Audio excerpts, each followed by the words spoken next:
This afternoon, April Glaspie, former United States ambassador to Iraq, was on Capitol Hill, second day of questioning on diplomatic contacts with Iraqi leading up to the August 2nd invasion of Kuwait. She was also questioned about a classified cable she sent back to Washington at the conclusion of that meeting.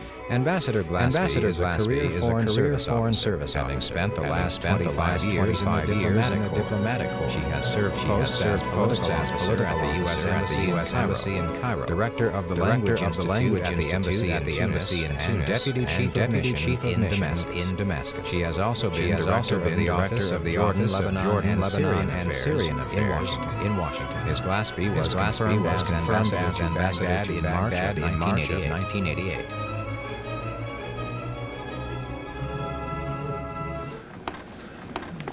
The meeting of the subcommittee will come to order. Subcommittee on Europe and Middle East meets open session today to hear testimony from the Honorable April Glaspie, United States Ambassador to the Republic of Iraq.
But he had already, on the 25th of July, got himself a higher oil price at that OPEC meeting. So the UAE was the other overproducing country, and that is why the UAE was picked out. Was anything said to you about, in this context, about Saudi Arabia? Did he or any of his ministers ever mention Saudi Arabia with regard to overproduction or no, sir. Complaints? Not overproduction, no. Or Turkey? No.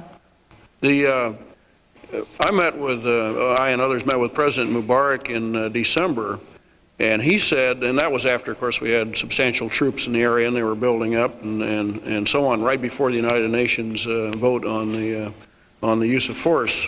But it was fairly apparent that was going to happen then. And President Mubarak made the statement that Saddam Hussein did not realize what he was up against, and that no one would give him bad news for obvious and rather deadly reasons. Yes. He also mentioned something that I thought was very interesting, that he said he repeated, of course, his story that Saddam Hussein had lied to him about his intentions to invade. He said he would not, and he did.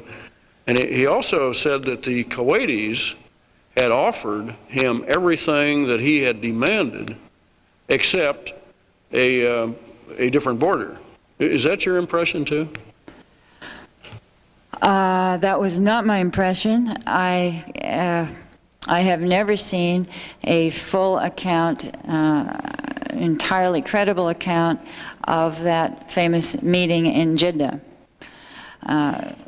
Clearly there was no conclusion to the negotiations, since it was announced by both sides that they were going in the next few days to reconvene in Baghdad. I had understood that the Kuwaitis had hung tough on a number of the financial requests that were made to them in Jeddah.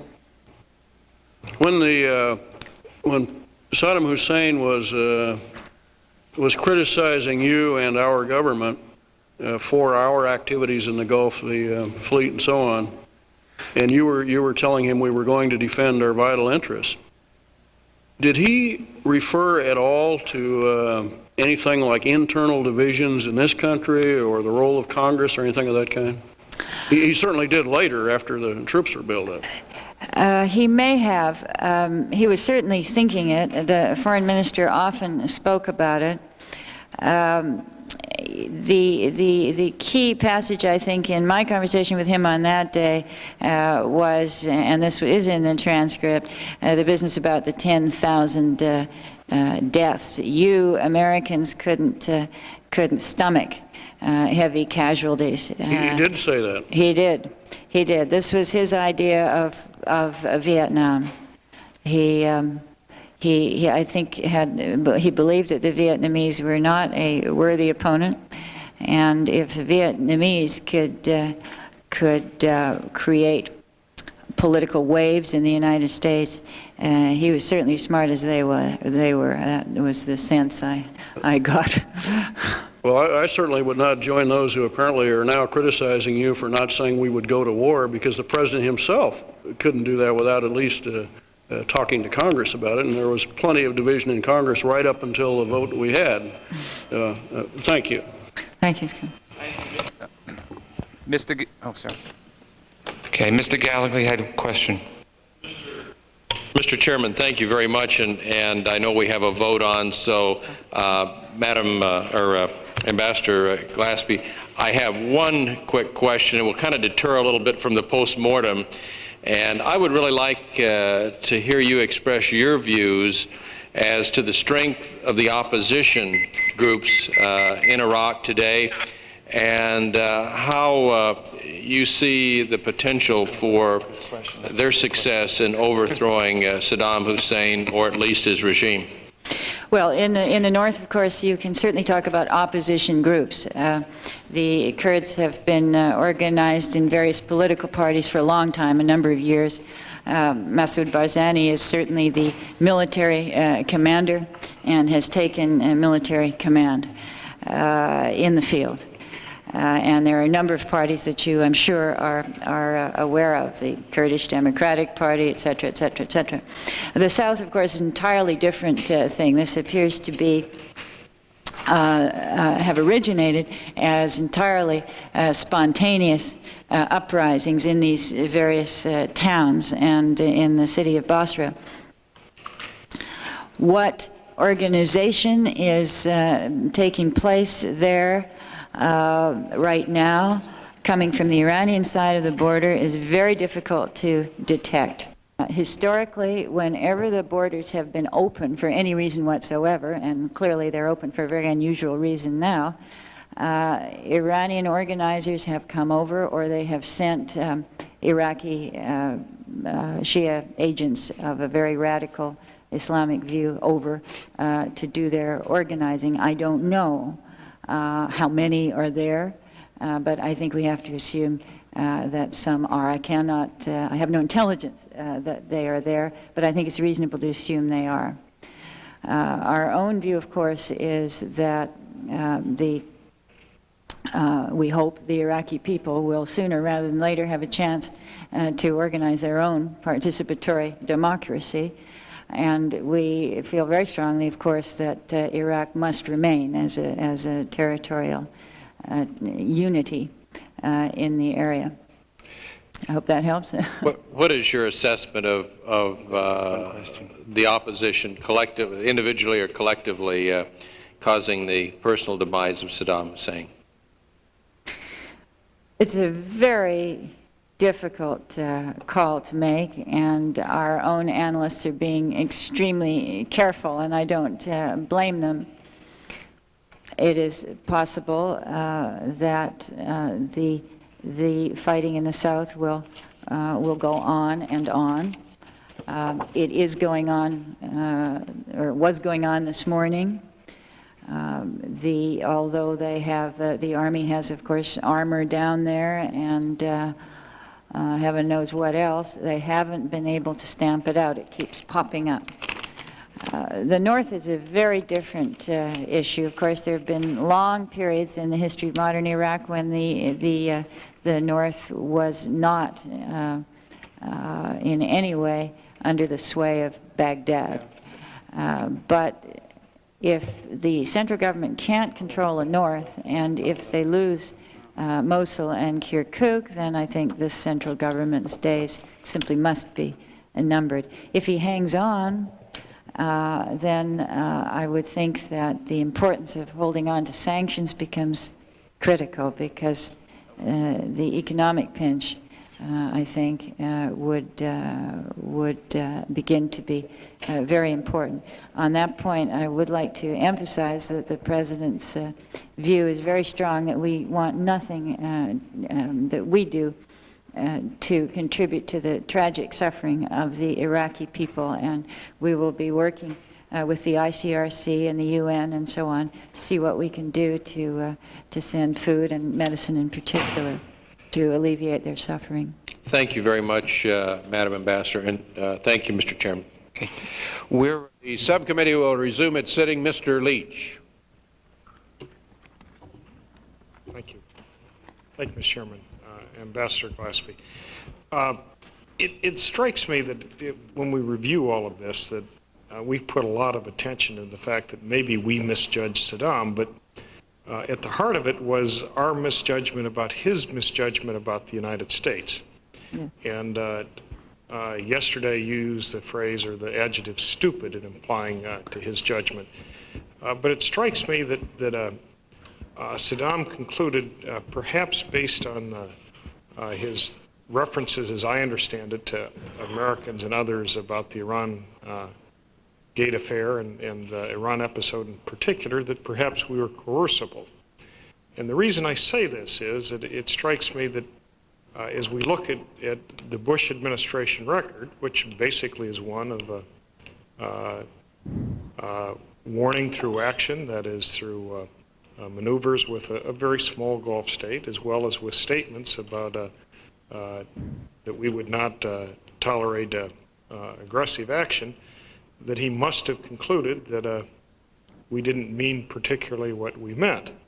And so I'm wondering if you would like to contemplate about the kind of the historical background in terms of how you assess Saddam and whether you think the whole Iran episode was part of his calculations about the United States. I think that Saddam, who was first burst onto the political scene as a young man, and the attempted, the man literally who undertook to assassinate the president of Iraq and then had to flee the country and spent some years in exile studying. I have been told that the thing that interested him, I'm sure among many things, but the one thing that interested him very much was how do you get into power if you're somebody from a small village and no connections, and how do you hold on to that power? It is said that he studied, for example, the life of Stalin, not, of course, because he was a communist, rabidly anti-communist, but of course the typical interest that one has in how did a country boy move up through the party and then somehow get hold of the military and civilian intelligence organs so as to be able to maintain himself in power. I think that that task, which he set himself, was all-consuming for most of his political career. It took him a long time to get into that position and to consolidate but the it. question I'm interested in is not this past, but how we looked at the United States. Did the Iran episode have a formative influence on it? Well, the short answer to that is it had a traumatic effect on the Iraqi government. They thought they understood what our policy was, and it certainly wasn't hostile to Iraq. It was hostile to Iran, the Khomeini government in Iran. The Iran Gate episode, as I said yesterday, the Iraqis believe that the United States literally gave their order of battle to the Iranians. It was absolutely traumatic. And it was one of the few issues where there was a grassroots resonance in the country. But what I'm getting at, and the reason I'm raising this, because I don't think you understand, because I'm being a little oblique, is that it strikes me that as we look back on the Iran episode, that the United States appeared to be coerced by the hostage-taking. We appeared to be... Oh, I'm sorry. We were in a different Iran episode. And the reason I raise this again is that it strikes me that under the Bush administration, policy was fairly consistent, was fairly principled. One can argue whether or not we should have imposed sanctions or not in a firmer, earlier way. But the fact is that from the Iraqi perspective, they were looking at an America that seemed a little bit flabby in our foreign policy will. Yes. And again, the reason I raise this is not to suggest that the decision-making by Saddam Hussein was influenced by Jimmy Carter. I think that would be a little ridiculous. But simply to say that for those that think that an episode in which one meeting of an American ambassador with the head of state was a determinative kind of decision-making around which a head of state then made a decision to invade another country, that stretches credulity. That it strikes me that our record in that part of the world, stretching back more than a decade, was not one of as great firmness as the Bush administration has subsequently reversed. And I just raise this as strongly as I can because it may be April and March in this committee, but up is not down in foreign policy. And the fact of the matter is that the people that would latch on to a single meeting between a United States ambassador and a head of state and then suggest somehow that we're responsible for precipitating a conflict, or those critics in the Mideast who think that we, in effect, attempted to seduce him in so that we could then have a ground presence in the region, and there are those that argue that, I think are profoundly misled. And that was the reason for suggesting that line of inquiry. Now, I don't know if you'd want to respond just briefly on that. My time has expired. You're absolutely right. And the Iraqi press from time to time did recall, for the edification of its readers, the Iran hostage episode. Certainly all of the aspects of taking hostages and thinking our policy would then be held hostage. Absolutely. Implies that was a great influence on this. Oh, yes. Saddam Hussein is somebody who likes to learn from history, and he thought he had learned something. Sure. Well, all I would say is, I mean, at the risk of the greatest presumption that somehow, sometimes people in politics attempt to assert accountabilities that I think get exaggerated, and that doesn't mean that the exact opposite is the case either, that the other party is responsible either. But I would certainly personally believe that the United States government's handling of the Iran hostage episode had more to do with Saddam's decision to invade Iraq than any conceivable meeting of the United States diplomat at any particular period of time. And then a second serious miscalculation, taking his own hostages. Yes. Thank you. Mr. Engel. Thank you, Mr. Chairman, and welcome, Madam Ambassador. Let me say, firstly, that I've been a strong supporter of the President's policies since August 2nd, having voted on January 12th to allow the President to take any means necessary to force Iraq out of Kuwait. But there are a few things that really boggle my mind. Earlier on, you said in your testimony that you believed that Saddam Hussein was convinced that we were hostile to him and we were trying to subvert his government, and that nothing, essentially, I think that was the thrust of what you had said, that we would do or could do would make him believe otherwise. Mr. Lantos and some of the other members have pointed out that many in Congress were arguing for months and indeed years that Saddam was not going to change and that we should have taken a firmer policy with him. In fact, the bill that came out of this committee on August the 1st, the day before he invaded, was a sanctions bill. And the State Department had called the sponsor of that bill on that day many, many times, trying to get him to modify it and withdraw it and everything else. It would seem to me, how do you reconcile this? If no matter what we did would convince him that we were his friends, then why did we seemingly try to appease him for so long? I would like to take you back to the origin of the policy, which of course is the origin of this short historical period from August 1988, the end of the Gulf War. As I said before, he was there, a powerful country in a strategic spot. We could try to work with him.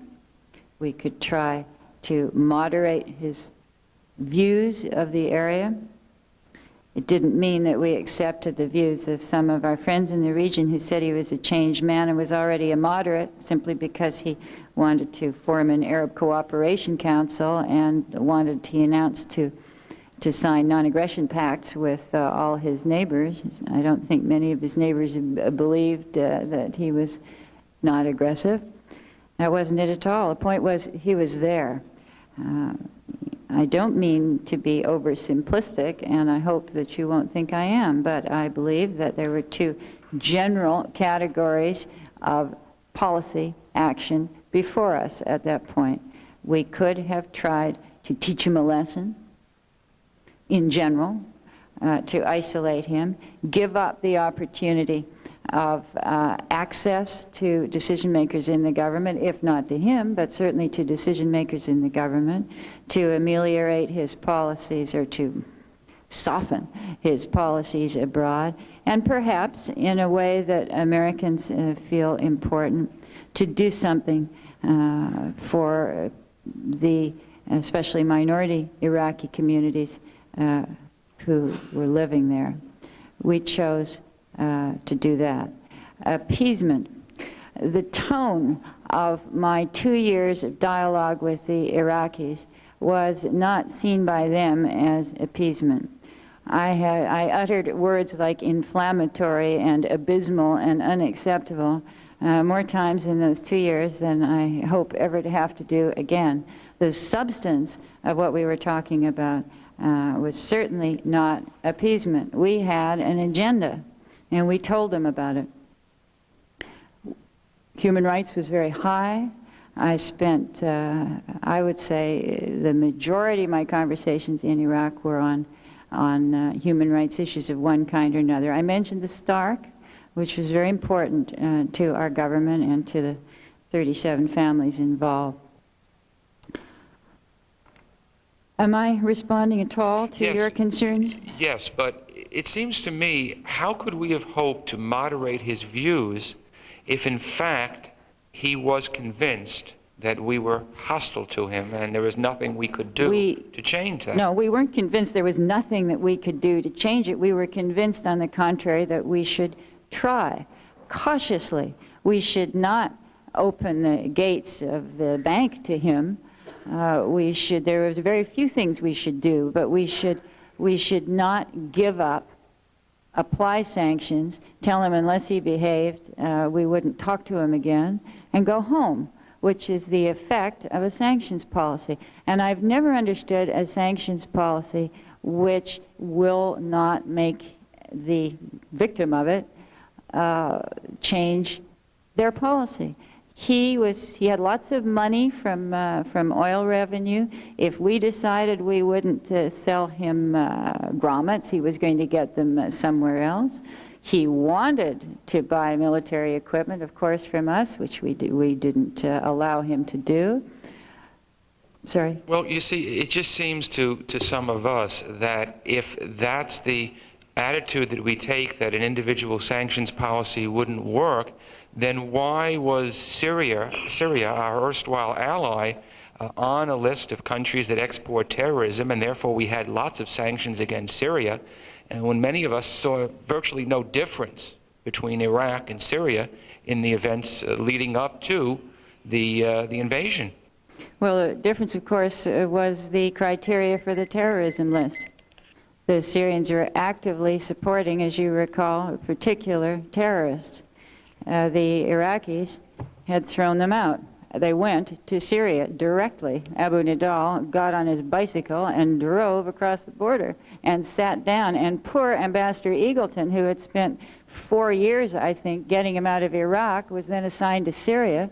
And there he was again. I showed him on the way from the airport. There's Abu Nidal's house. He almost resigned on the spot. But he got him out of Syria, ultimately. We obviously didn't think or weren't sure whether or not Saddam Hussein would invade Kuwait. I'm told that Israeli intelligence was telling us that he would. The Egyptians said that he wouldn't. To what extent was our policy toward Iraq influenced during this period of time by what other Arab countries were telling us about Saddam Hussein? Not at all. As I've tried to explain, Arab countries were saying to us and in public that they did not believe that the United States should get involved at all. They thought that this was an Arab issue, that advice from us would be provocative to him, and the worst thing we could do was flex our muscles. Why do you think that if there was certainly a chance that Saddam Hussein was going to invade Kuwait, even if we were getting conflicting signals in different quarters, why would we not then get our American citizens out of Kuwait prior to the possibility of the invasion? Why did we not evacuate our people in both Kuwait and Iraq? For the American ambassador in Kuwait to determine that American citizens should leave, and of course he cannot order American citizens to leave, as you know, is of course a major decision. What the ambassador did was keep the American colony, which was huge, in Kuwait, well informed, about the embassy's concerns. He had a warden system which worked. In Baghdad, of course, we had a tiny American community, and I could practically call them all in half an hour, so it wasn't that kind of a problem in Baghdad. Newspapers. And, you know, there really was news. You assume, after all, that American citizens who are working for a major oil company in Kuwait are people who you know what they've come into. But the warden system in Kuwait was tested and activated, and the ambassador was using his best judgment. Now, you know, Washington, which is responsible for providing intelligence estimates, did not come to the conclusion that Iraq was going to invade. We made a mistake, Congressman, and there were other mistakes that flowed from it. Had we had the smoking gun, we would have been able to persuade the Arabs and the Soviets and our Western allies to form a coalition before the invasion. But we didn't, and that wasn't an intelligence failure, because the smoking gun, so to speak, the evidence that he was going to do it, was a decision that he had made clearly in his mind. We do have some evidence that he didn't even inform his military commanders of it until a very few hours before the move. Well, we're told that July 25th, the CIA had come to the strong conclusion that he was going to invade. Well, Congressman, you know I can't discuss intelligence issues. Might I just, one final thing, Mr. Chairman. Mr. Gallagher had asked a question about what now.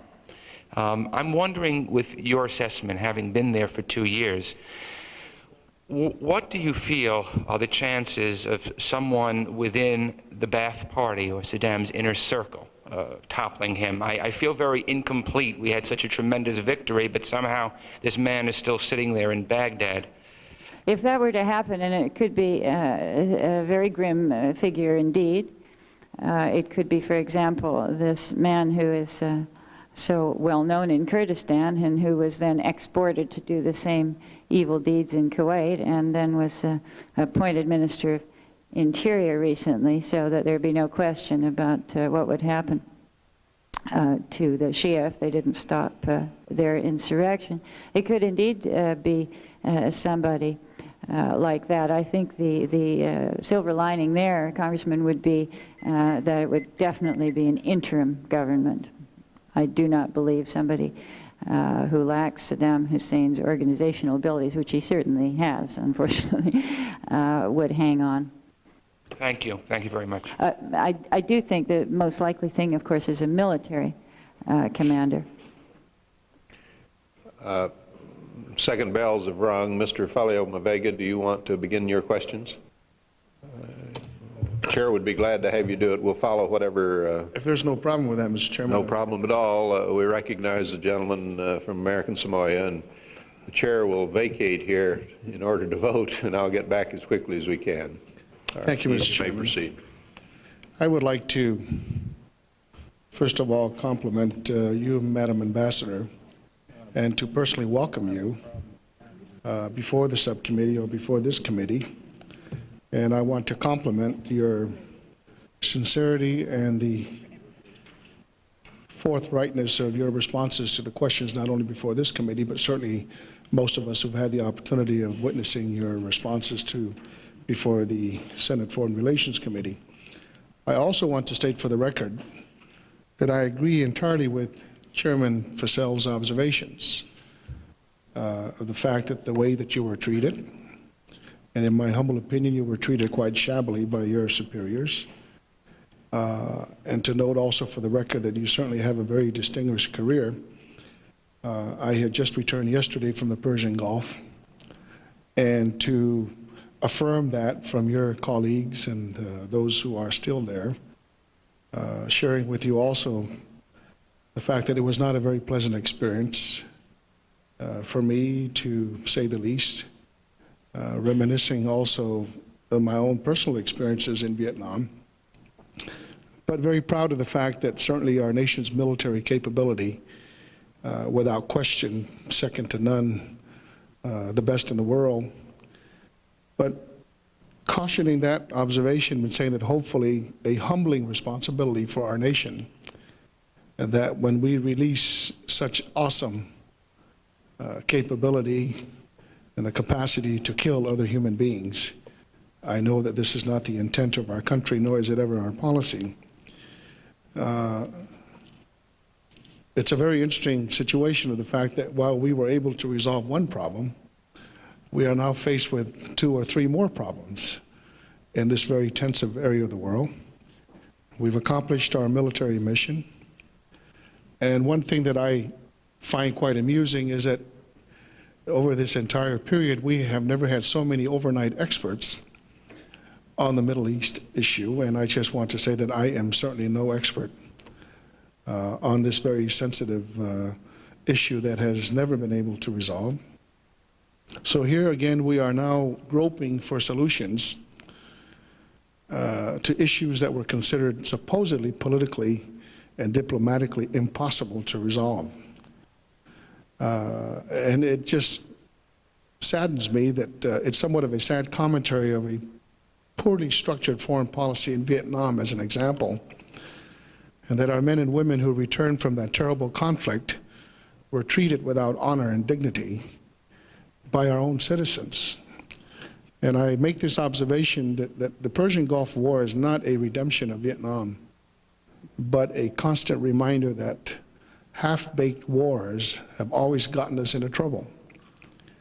And perhaps in my humble observations, the serious question now is that perhaps we have not gone far enough in putting Saddam in its rightful place, because the problem still exists. I have a couple of questions. Hopefully, if you could help me, as you have partially responded by saying that the 2-year period that you served as ambassador to Iraq, that you actually had not had that many direct communications with Saddam Hussein. But I was under the impression that you, more than any other public official, in the person of the president, as ambassador and as representative of our country, would know more than anyone concerning the leader of this country. Madam Ambassador, is it true that Saddam Hussein, to a great extent, had access to KGB or intelligence information before, during, and after all that has happened in the Persian Gulf War? Perhaps could this have been an incentive for him to feel encouraged that the kind of information that he was given made him comfortable to think that he was able to overcome potentially militarily any sense of our response militarily to the actions that he had taken by invading Kuwait? Congressman, I honestly don't know the answer to your question about the intelligence that he had at his disposal. I think that probably one of the most misleading factors in the set of factors that he thought that he had presented to him was that I believe the people around him are sycophants and wanted to show him that they had made great technological strides. You recall that we had a kind of moon missile which was announced with great fanfare as the first Arab missile, which turned out, I think, to be 4 scuds with a rope around them. This kind of thing, I'm sure, was presented to him constantly, together with the analysis that having dealt with, quote, American technology, unquote, in the Iranian inventory, they could deal with it again directly when it was employed by us. It sounds very naive, but I do think that that might have been part of the thinking. Madam Ambassador, is it true that approximately 2 weeks before the invasion, through the Israeli intelligence and the community in that area, that we were warned Iraq is going to invade, Iraq is going to invade, and yet we paid no attention to these warnings? Is there any truth to this allegation? I have no idea, sir. This would be something that wouldn't swim into my ken. I'm not aware of such a warning. Is it your position then that how was our own intelligence surveillance in not recognizing that when you have 100,000 troops on the border of Kuwait, still there was no symptoms in saying that this guy is really serious, that he's going to invade? Of course, he made these allegations to the other leaders that he's not going to do so. I think when you say intelligence, you're talking about my brain power, and I agree with you. It's pretty low level that day. As far as intelligence information is concerned, we had all we needed. As I said to the Senate committee, we didn't need any help from unmentionable machines. It was all there. We could see it and we could hear it. We drew the wrong conclusions from it. So it's a different kind of intelligence that was lacking. So we just had absolutely no information whatsoever to the fact that this man was going to invade Kuwait. We did not in any way know for sure. If we had that kind of evidence, what we would have tried to have done in the most energetic manner conceivable would have been to create the coalition that we were only able to create after he actually did it. The Arabs did not believe he was going to invade, and they didn't want us to do much to try to help. They felt the only way to prevent, to draw him into the negotiations that everybody wanted him to begin seriously, was to set up an Arab negotiating framework and invite him to it. He went, clearly part of the deception. Do you suppose that the position or the proposition that perhaps that we had misjudged his actions? Well, we clearly came to the wrong conclusions, Congressman. As I mentioned before, we thought that since first he was getting what he said he wanted, or seemed to be about to get what he said he wanted, both in terms of oil prices and a, quote, Marshall Plan, unquote, Arab Marshall Plan for himself, and the cancellation, formal cancellation of his war debts to the Arab countries, that, these appeared to be his short-term aims. Second, there was a mindset in the area. Now here I don't mean to cast aspersions. I don't think we held it, but I think the Arabs held it, that if he did anything further to bully and intimidate, perhaps as a background to the negotiations that they hoped he was going to begin, it would be yet another in a long series of incursions that Iraq had made since 1963, or even one, since Kuwaiti independence. And there'd been a number of them, some very flagrant ones, in 73, a well-known one, for instance, and I think, as I mentioned yesterday, a less well-known one about a year before August the 2nd. So it was true that Arabs talked about this as a possibility, but after the 25th, King Fahd and President Mubarak felt that they had a commitment that would not be broken. One more question. One very serious concern that that I was given, and at least this is something I'm sure that everybody's aware of, the fact that Syria has recently purchased several Scud missiles from North Korea, and that the reality that we now are faced with in the Middle East, that now Syria and Iran are the most destabilizing forces now in play in the Persian Gulf. Where do we go from here? It's very tempting for me to answer that question, Congressman. I'd like to offer you my views, but I think that I'm really not the person to ask. I'm assured that the Secretary of State will be appearing before this committee right after the Easter break. I think he's the one that knows the answer. Your expertise is in the Middle East, is it not, Madam Ambassador? Yes, it is. Why is it, and this is something that it just strikes me as awfully funny, that I met with one of the career Foreign Service officers who has a doctorate in Chinese history. Ah, you met my consul, Melvin Ang. Is fluent in Mandarin, Cantonese, and Hakka, and he's assigned to the Middle East. It was his choice. Well, no. But the point is, it blows my mind that here's someone who specializes in Asia-Pacific issues that can really make a real contribution to our country, but knows, I mean, has he gone through 5 years of training and understanding and appreciating Middle Eastern issues and problems? He's a very fine Foreign Service officer, Congressman. I think he'll make a real... Please, don't. No, I think he'll make a real contribution wherever he is. No, that's not the point. I know. The point I'm making is that how can we do something like this? It's just like if I were to go to a university. If I want to get to understand more about the Middle East, would I be studying Arabic? Chinese? If I were to become, I just am a little confused on how you move personnel within the State Department when they are not, they don't have the necessary tools to work within that. And this is not in any way disparaging against this gentleman, whom I have the highest respect for. But just as an observation, I know you can't respond to this, and Mr. Chairman, I know my time is up. Thank you very much. Mr. Solars. Thank you very much, Mr. Chairman. April, you and I go back way together.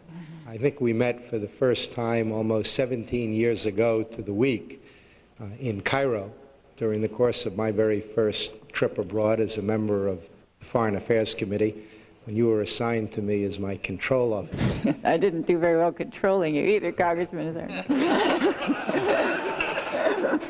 And I have watched your career with considerable interest over the years, and even though I had little to do with your advancement, I must say I took a certain amount of pride in it, because I was tremendously impressed with you at the time, and I always thought you were one of the best and the brightest in the Foreign Service.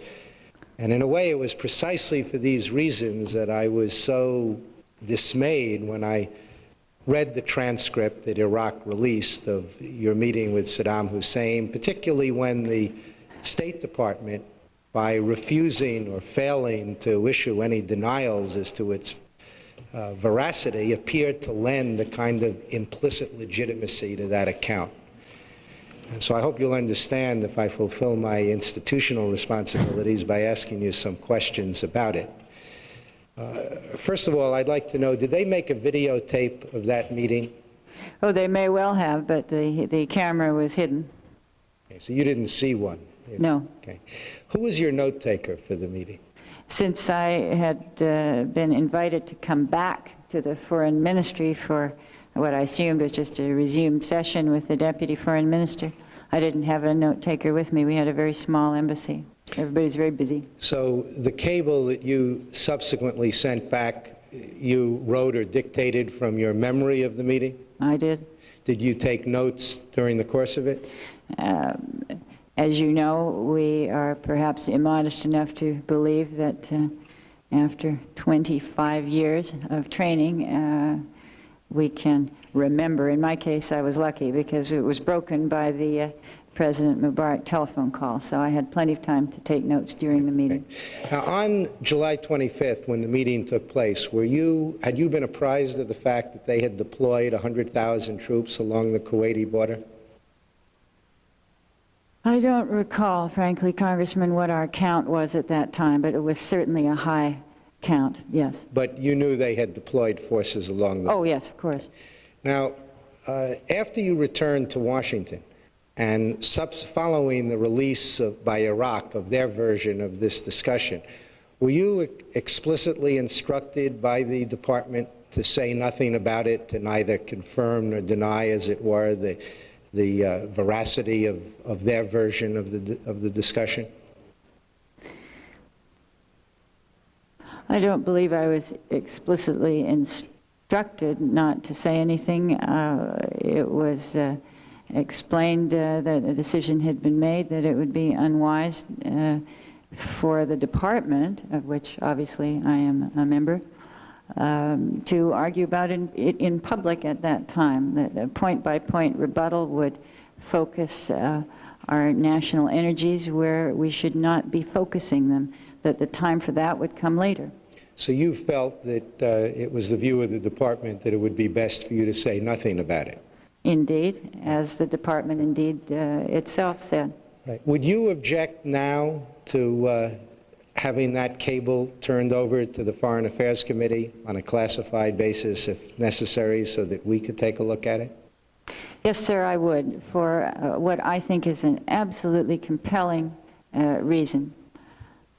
I said yesterday, and I will say again today, that in my 25 years in diplomacy, I have not been personally aware of a case where any government, no matter what the temptation, has issued such a transcript other than Saddam Hussein's government. And the reason, of course, is credibility and the ability of a government to obtain confidential information, if you will, discreetly.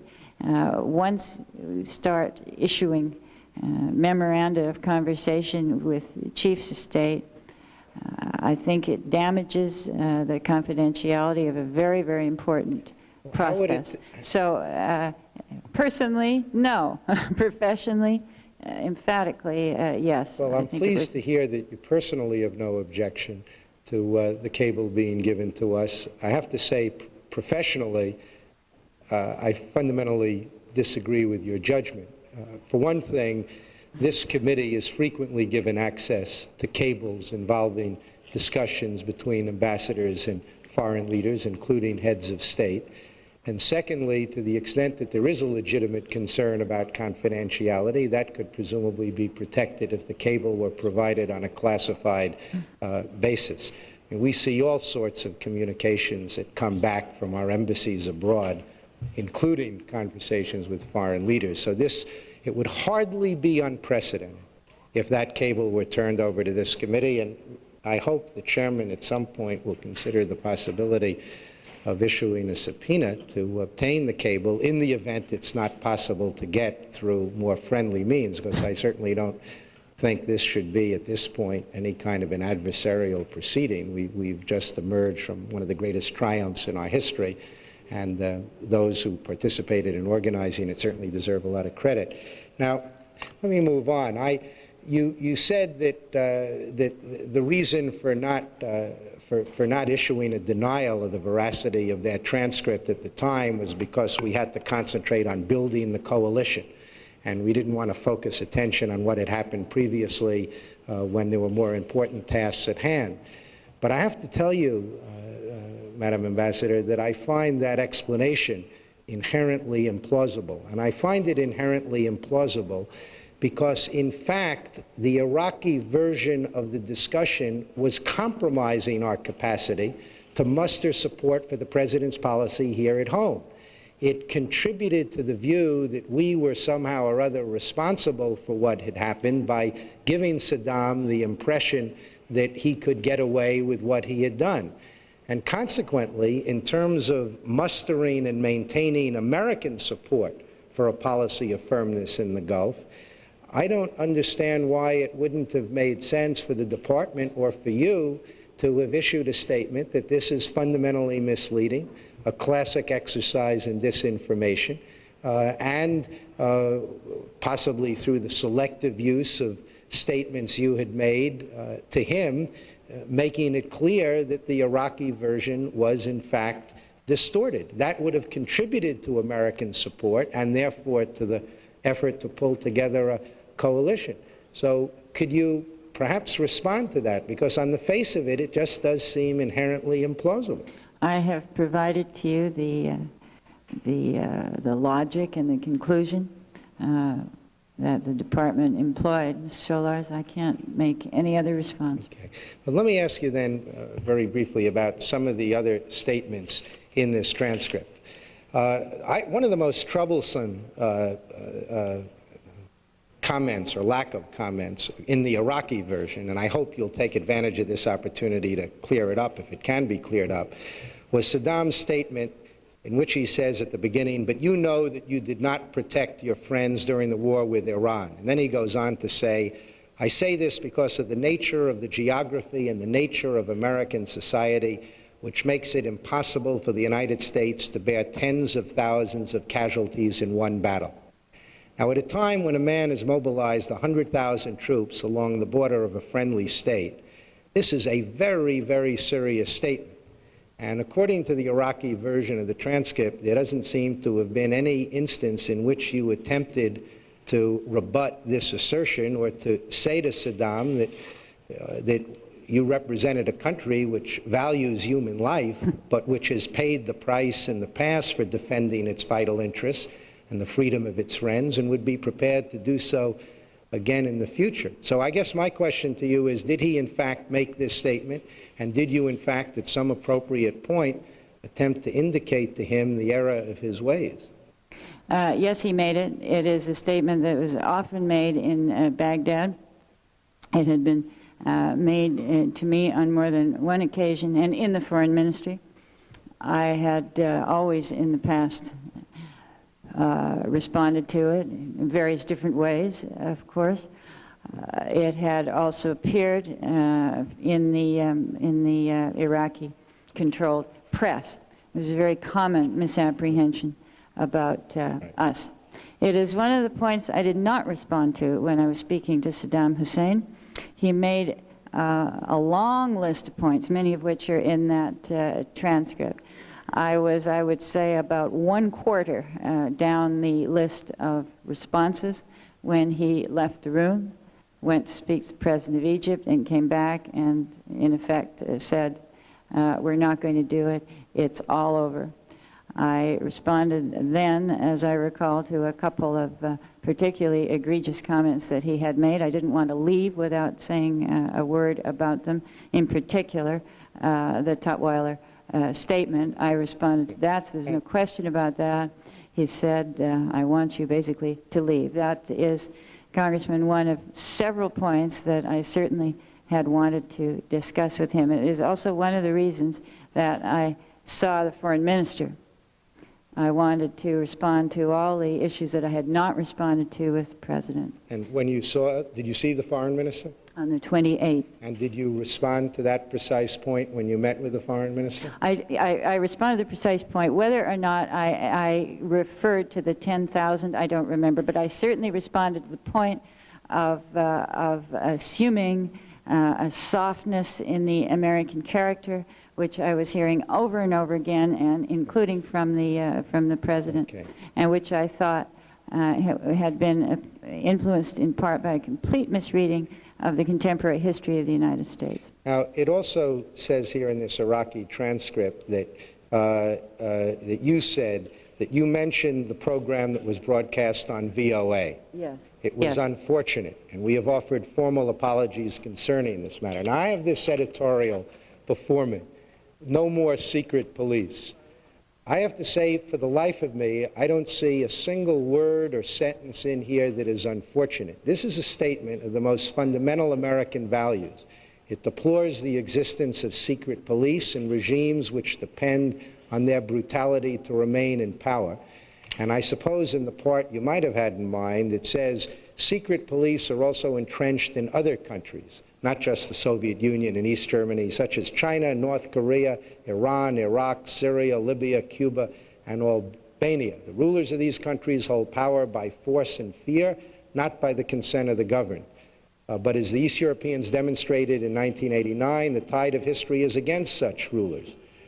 Now, that's not complete, excuse me. Yeah. There was yet another line. The 1990s should belong not to the dictators and secret police, yes, but to the people. Yes. Now, could you tell me what, if anything, was unfortunate about that editorial? Absolutely. The editorial, except for those last lines that you just wrote, was of course entirely appropriate, and as you described, and it was written for a broadcast on Eastern European services of the Voice of America, and was so used, and I am sure quite effectively. The lines at the end were added for the Arabic broadcast. I don't know if it was also broadcast later in Spanish and Albanian and Chinese. But the fact is that it does give rise to the possibility of misinterpretation that we are calling on the people of those 6, countries to overthrow their governments. Whatever views the United States government may have of other governments in the world, it is emphatically not engaged in subverting the regimes.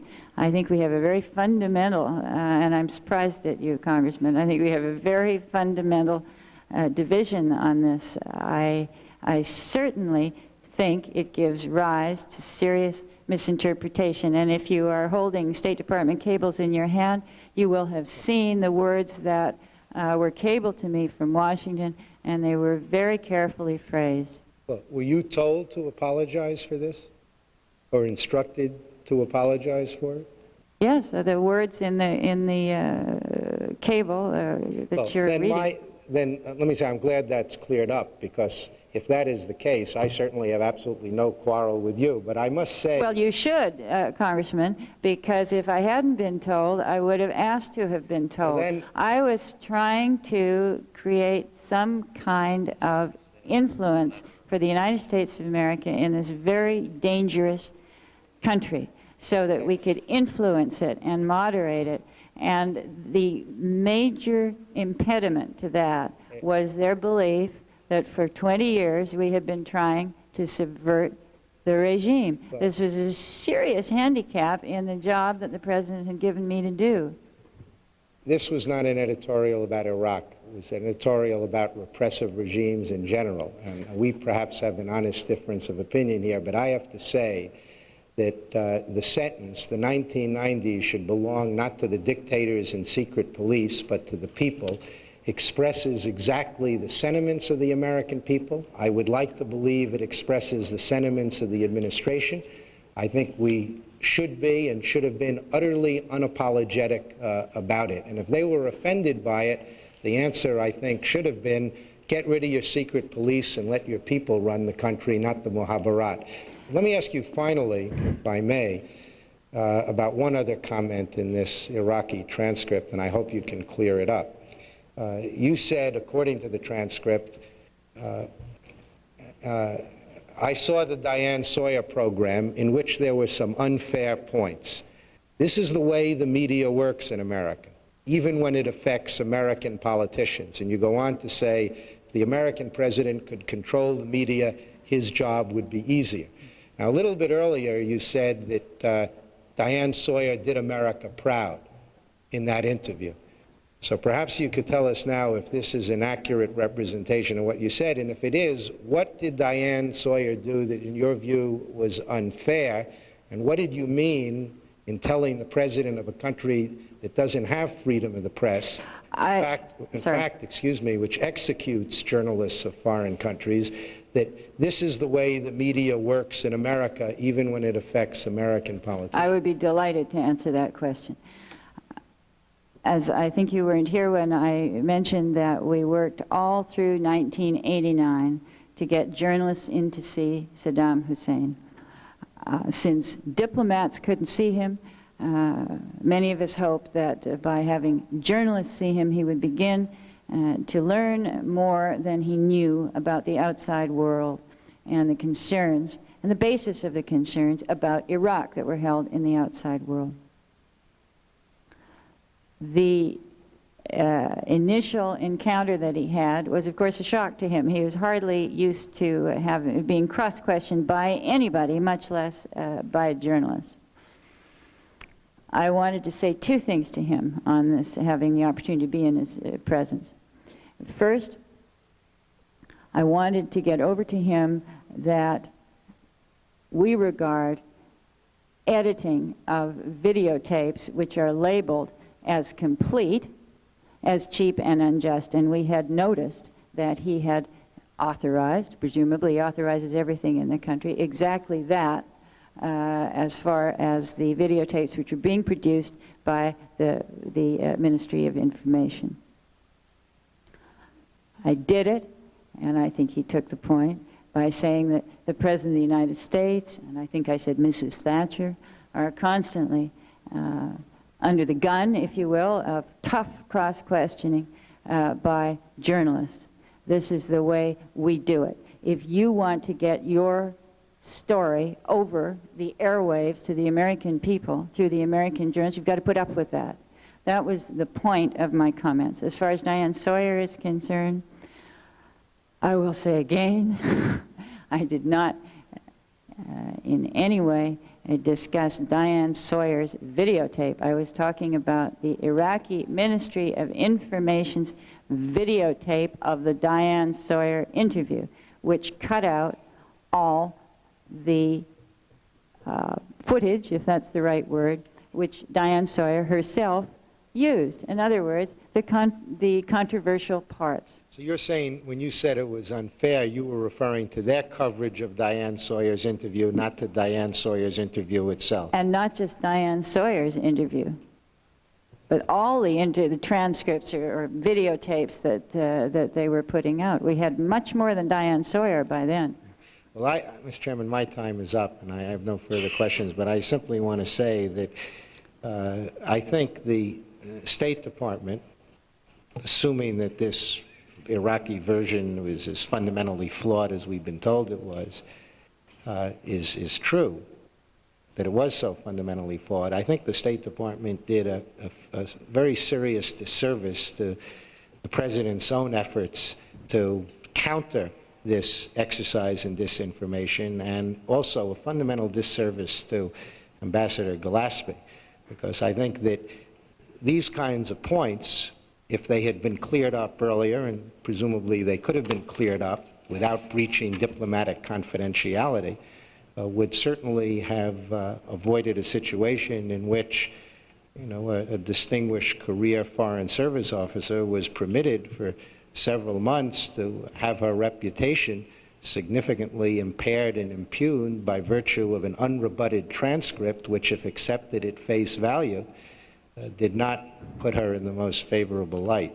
So I'm glad you've had a chance to clarify this, and I hope and trust we can finally lay the whole matter to rest by obtaining a copy of the cable and then making it clear that there is such a fundamental contrast between the way they described it and what you say actually happened.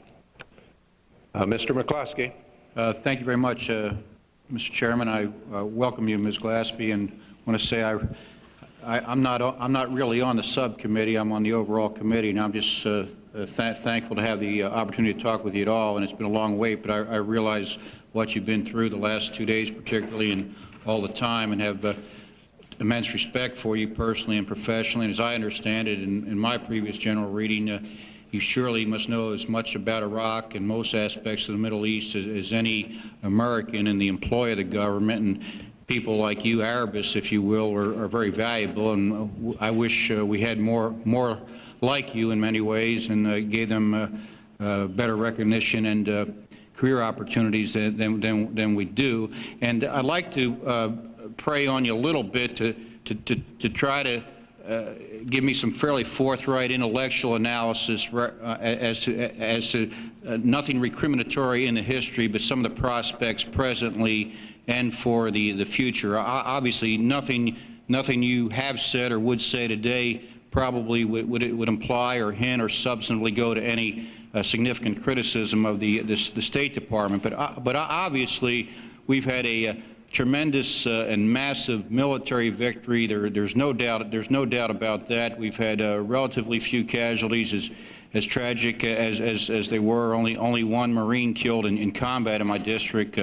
Another Marine lost, and we're on this military pride right now. But I'm asking you as a diplomat, not just over here as a State Department representative today, have we been diplomatically and politically successful? I just throw out a few of these observations. So obviously, Saddam Hussein has been chastened, but not destroyed. But thankfully, I guess his nuclear and chemical stockpiles are about gone, or will be. As I said, there's several hundred U.S. casualties. Who knows, but 80 to 100,000 Iraqi casualties, military and civilian. We've destroyed water lines. There's problems of nutrition and disease in that country. And I think most significantly, are we out of this war yet? I guess in all candor, wouldn't we have to say no? There's a three-way civil war going, at least, in which we are taking an active role by invoking a military force against various military alternatives that Saddam Hussein would have. We have 450,000 plus troops there. We had a Secretary of Defense yesterday say that there's going to be ongoing rotation back in. Kuwait has been ravaged. Even those who find the environmental disaster more or less acceptable or worthy of the price will admit that it is the biggest man-made ecological disaster in world history. The technical people tell us it's going to take 2 to 4 years to turn those off. The I guess en masse today or yesterday, in effect, the government of Kuwait resigned. People on the ground in Kuwait, unless we do something to help more than we are, probably have no immediate stability or sense of euphoria or happiness. Does this represent diplomatic and political success? And as to some of these variables that I mentioned right now, just where do we go from here? Can we fine-tune Iraq so much that we can have Saddam Hussein out and not have a Shiite fundamentalist regime expanding into a better part of that country? And then one last question, and I don't want to belabor this too much, but what could we have done to avoid all this? Gosh. Well. But I don't think I exaggerated on some of the aftermath of the war. No, you didn't. I wish I had a teaspoon of sugar. This is a lot of serious questions that you've raised. I must, of course, say that these are exactly the questions that I'm sure you'll want to put to the Secretary. He's the one. But I can't resist making a couple of comments. Good, I appreciate it. Certainly on Kuwait, where I lived and where I still have many friends who, many of whom have called me over the last 7 months just to keep in touch, and I feel I am in touch with what's going on in Kuwait in a general way. I wouldn't underestimate the Kuwaitis' resilience. They're an extraordinary, tough people with a historic legacy of democratic government. Would you say not an extraordinary tough? They are an extraordinarily tough and resilient people. Excuse me, Ms. Glaspie, did you just say a historic legacy of democratic government? Yes, I do. I'm glad you were listening. It is. There is a. Tell me about it. My understanding, the Emir abolished the assembly back in whatever it was, 62 or 68. As I understand it, it's a monarchy with strict control of the press. How can you call that a democracy? I said an historical legacy of democracy. You're talking about a parliament. I'm not in any way denying what you're saying. What I want to say is something different. I want to say that when I lived there at the palace, which is on the water and which I gather is blown up by the Iraqis now, the Emir, not this Emir now, the previous one, sat in council once a week, and anybody could come and speak to him. This is a kind of democracy. It's homegrown. You have it in your constituency. People could come and speak to you. And I think this is real. Congressman, I think this is real. I'm not playing games here. I think this is real. I don't think you are, but I think you're on the verge of a substantive and semantic mistake that makes me think of the only thing I can think of it on a national scale is poor President Ford talking about Poland being a democracy back in the campaign against Carter. Congressman, please let me. Wait a minute. You obviously know a lot about international diplomacy, but I don't think you know much about domestic constitutional politics and what is the definition of a democracy. Congressman, please let me finish the sentence. Runs a benevolent, or more or less benevolent monarchy, but I just find it mind-boggling. I'm sorry. I started by saying don't sell the Kuwaitis short. As you pointed out, they are in a very difficult ecological and logistical position right now. I believe that they will develop some kind of participatory democracy. I didn't say they had one. I was going to say, I believe that they will develop some kind of participatory democracy, and that's what I was about to say, and they have something on which to draw. They have some traditions which are foreign to us, but which are not foreign to them. On Iraq, I don't think that we should be trying to do something which I think you implied is impossible, fine-tune. I don't think it's impossible, but no, you mentioned to try to fine-tune the. It's exceedingly difficult to pull off, don't you think? Absolutely. And I appreciate your professional judgment on that. Absolutely. I think it's impossible to pull off. I think that we should stick to basic principles. One of them is human rights principle that, as the President said, we don't want these planes up in the air dropping God knows what on Kurds, Kurdish civilians, or Arab civilians. There are a series of statements the President's made on that, and that's certainly a basic issue. A second basic issue is that other people should keep out of Iraq, and the President has talked about that as well. Beyond that, I don't think I would want to comment beyond what I had said earlier when I was asked for my opinion. And my opinion is what might happen is a military move of some kind. It would seem to me the most likely thing to happen. And I would like to close with what I hope is far more than a pious hope, and that is whatever the immediate aftermath of this may be on Iraqi politics, I sincerely hope that the Iraqi people, who are quite capable of it, will have the opportunity to participate in some kind of democratic structure. As a professional diplomat in the Mideast, how do you feel about Assad coming out of this and Assad's present and future intentions?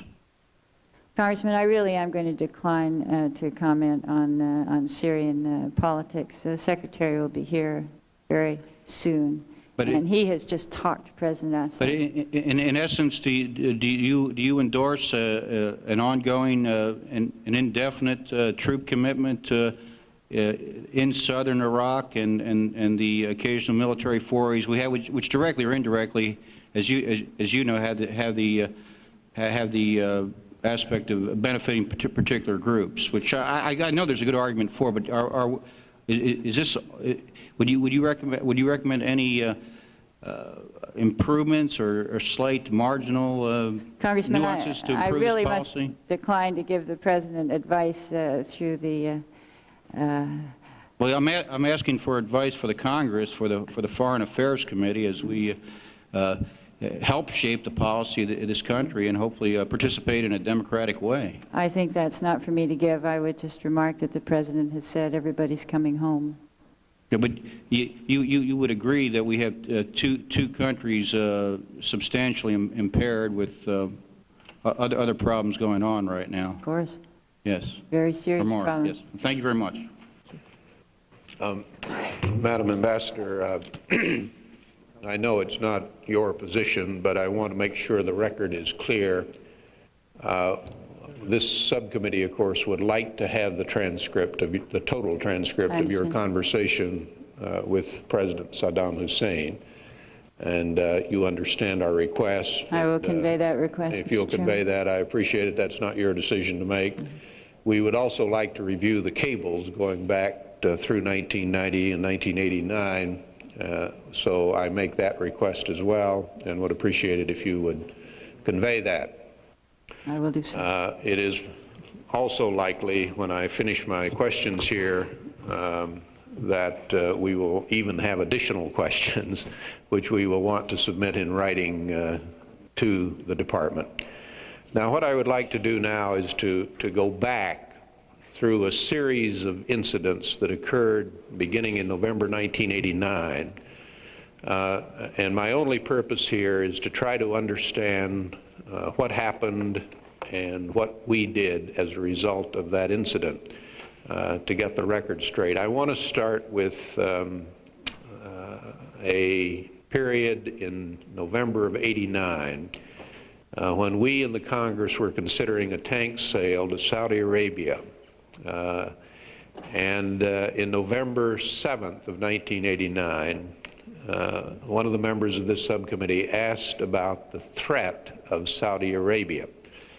And the then Deputy Assistant Secretary of Defense, Edward Ghanem, now our ambassador, as you know, to Kuwait, testified, "I don't think it is appropriate to focus on Iraq as the principal threat, because in truth, at the present time, Saudi-Iraqi relationships are good."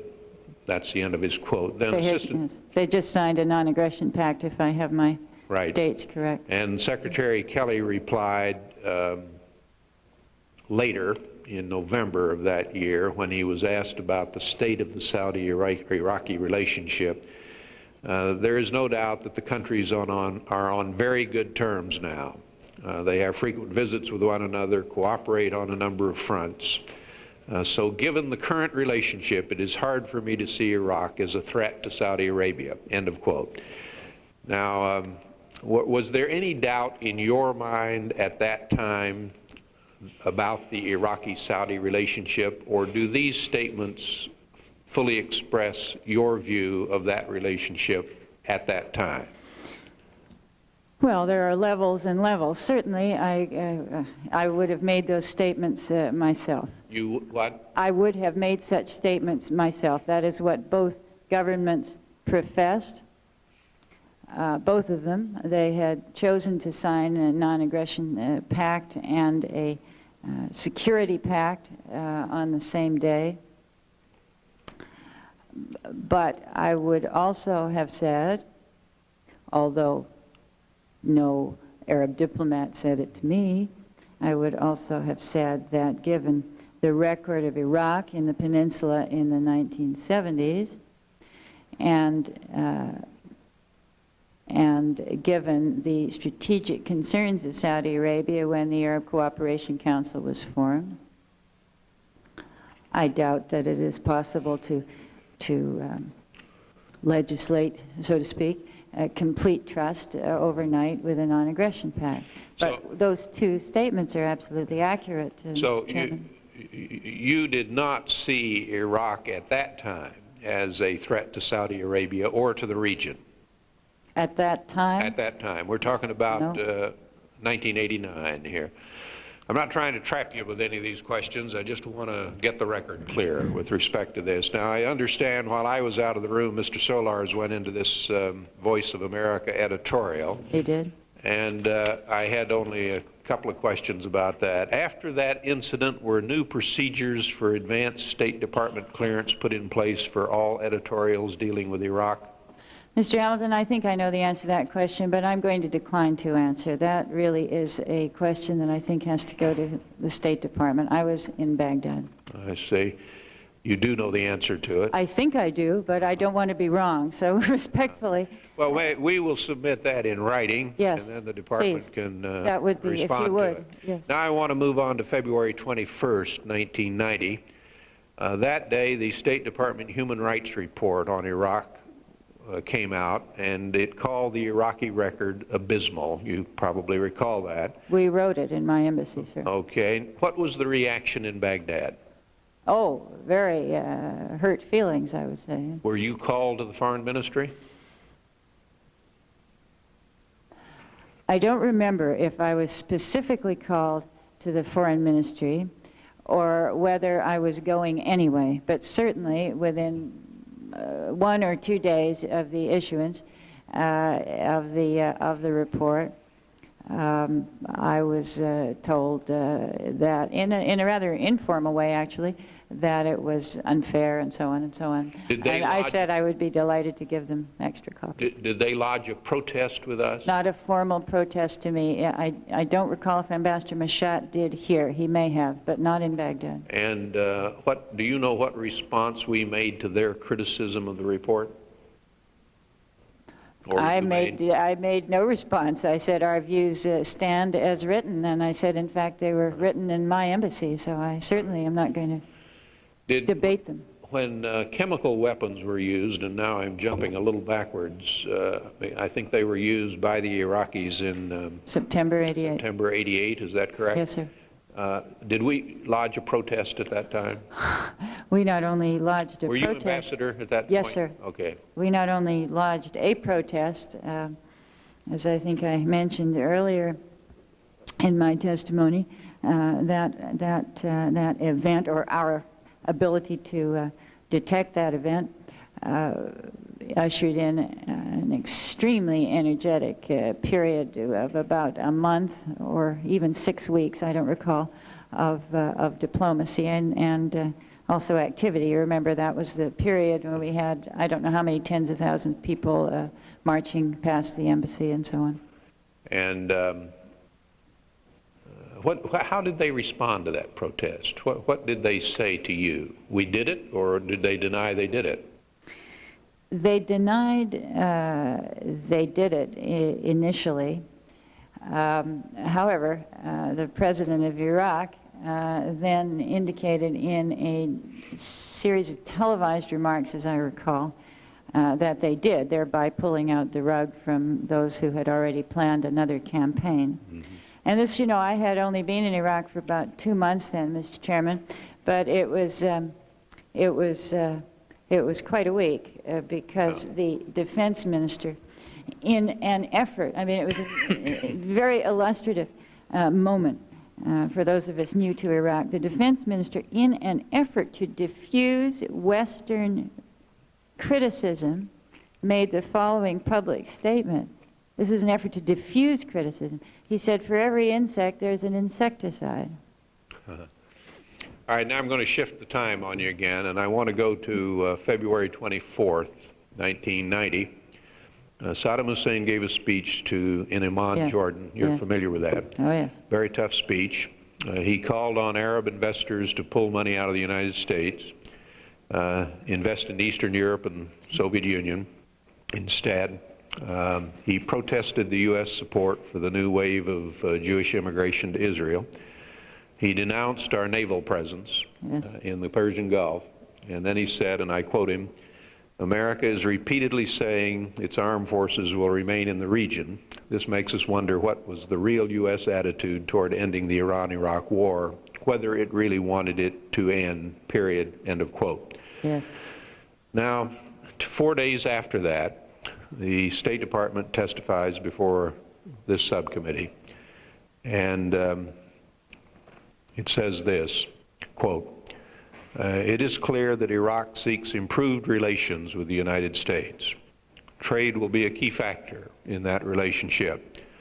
This is not an easy relationship, but it is an important one in which we have made significant progress in recent years," end of quote. Then I asked Secretary Kelly on that same day, February 28, 1990, about the speech, the speech of February the 24th, and Secretary Kelly said, and I quote him, "I must say that the tone of my conversations in Iraq was quite constructive and did not include strong criticisms of that type. I have asked the government of Iraq if they would care to explain these recent statements to us. We do not yet have a response," end of quote. Now, we then in this subcommittee read the speech of Saddam Hussein on February the 24th, and we believed it to be a major attack on the United States. And yet, the testimony of the department is that significant progress is being made in recent years, and that it is, and this is the sentence that really puzzles me, it is clear that Iraq seeks improved relations with the United States 4 days after a blistering attack against us. Now, how do I understand that? I mean, here, I'm trying to understand what's happening out there. And I get that kind of testimony after that kind of a speech, and I don't understand it. The chronological event between Mr. Kelly's visit on the 12th of February, I believe, with Saddam Hussein, in which Saddam Hussein registered very clearly his desire for improved relations, as he had in the past. And the February 24th speech, what came in the middle was the VOA editorial, as you know, Mr. Chairman. When, in other words, he thought that he was being attacked. He thought that John Kelly had come, and I must say, is John Kelly, I remember very well, he said, "We are prepared," he said to Saddam Hussein, "to have good relations with you." He didn't go any further than that. And then he made clear, as I recall, that we had an agenda If there was going to be good relations, there were things that we wanted from them. And President Saddam had responded that he did indeed want a better relationship that he had with us. Neither side pretended that our relationship was good, but it had been abysmal, as you recall. And the speech on February 17, which occurred in Amman, in Baghdad, was then followed by the speech you're talking about in Amman on the 24th. It was almost immediately after the VOA speech that he changed his tune. It was actually before the 24th. The Amman summit of the ACC was on February the 24th. The foreign ministers had met about 4 days before in Baghdad, and he gave a preview of his speech in Baghdad. This was the second time we'd heard it. But we didn't, neither Mr. Kelly nor I knew about the VOA editorial. Well, let me ask you, after that speech, was it your impression that Iraq was trying to improve relationships with the United States? I certainly did not think so, and I was very puzzled. The Arab ambassadors had a meeting, I remember, after that speech, the day of that speech in Baghdad, and then came to see me and asked me if I could solve the mystery. And then they told me they thought it was the VOA editorial. But yes, of course, this is a serious change of tune from the Iraqis. I mean, the president of Iraq had said exactly the opposite a week before, so of course I was puzzled. I wanted to get to the bottom of it so that I could make some kind of recommendation to the department. And you thought it was a major speech, I presume, and of course I did. Were worried by the tone of it and not just the tone, but the language of it. So were the other Arab chiefs of state who didn't understand either. Okay. Then I want to go next to April 1990, and on April the 2nd, and that was the occasion when Saddam Hussein, at a military ceremony, announced that Iraq had developed chemical weapons. And he said, and I quote him, "By God, we will make the fire eat up half of Israel if it tries to do anything against Iraq." End of quote. I'm sure you remember that. What did you then do after you heard that speech? What I did, Mr. Chairman, was to say out loud to myself, thank God we have a diplomatic presence here, because it would appear that there is a diplomatic crisis in the offing. And you protested the speech? Oh, yes, of course. Yes. To whom? Foreign minister, or do you remember? To the foreign ministry, whoever I could see. I don't remember. I believe it was to Nizar Hamdoun, who was the deputy minister. The deputy foreign minister, yes. And of course, there was an immediate public reaction here. Yes. And I believe Ambassador Mashat was called in on the same day, as I recall. How did the Iraqis respond to you? Do you recall when you protested?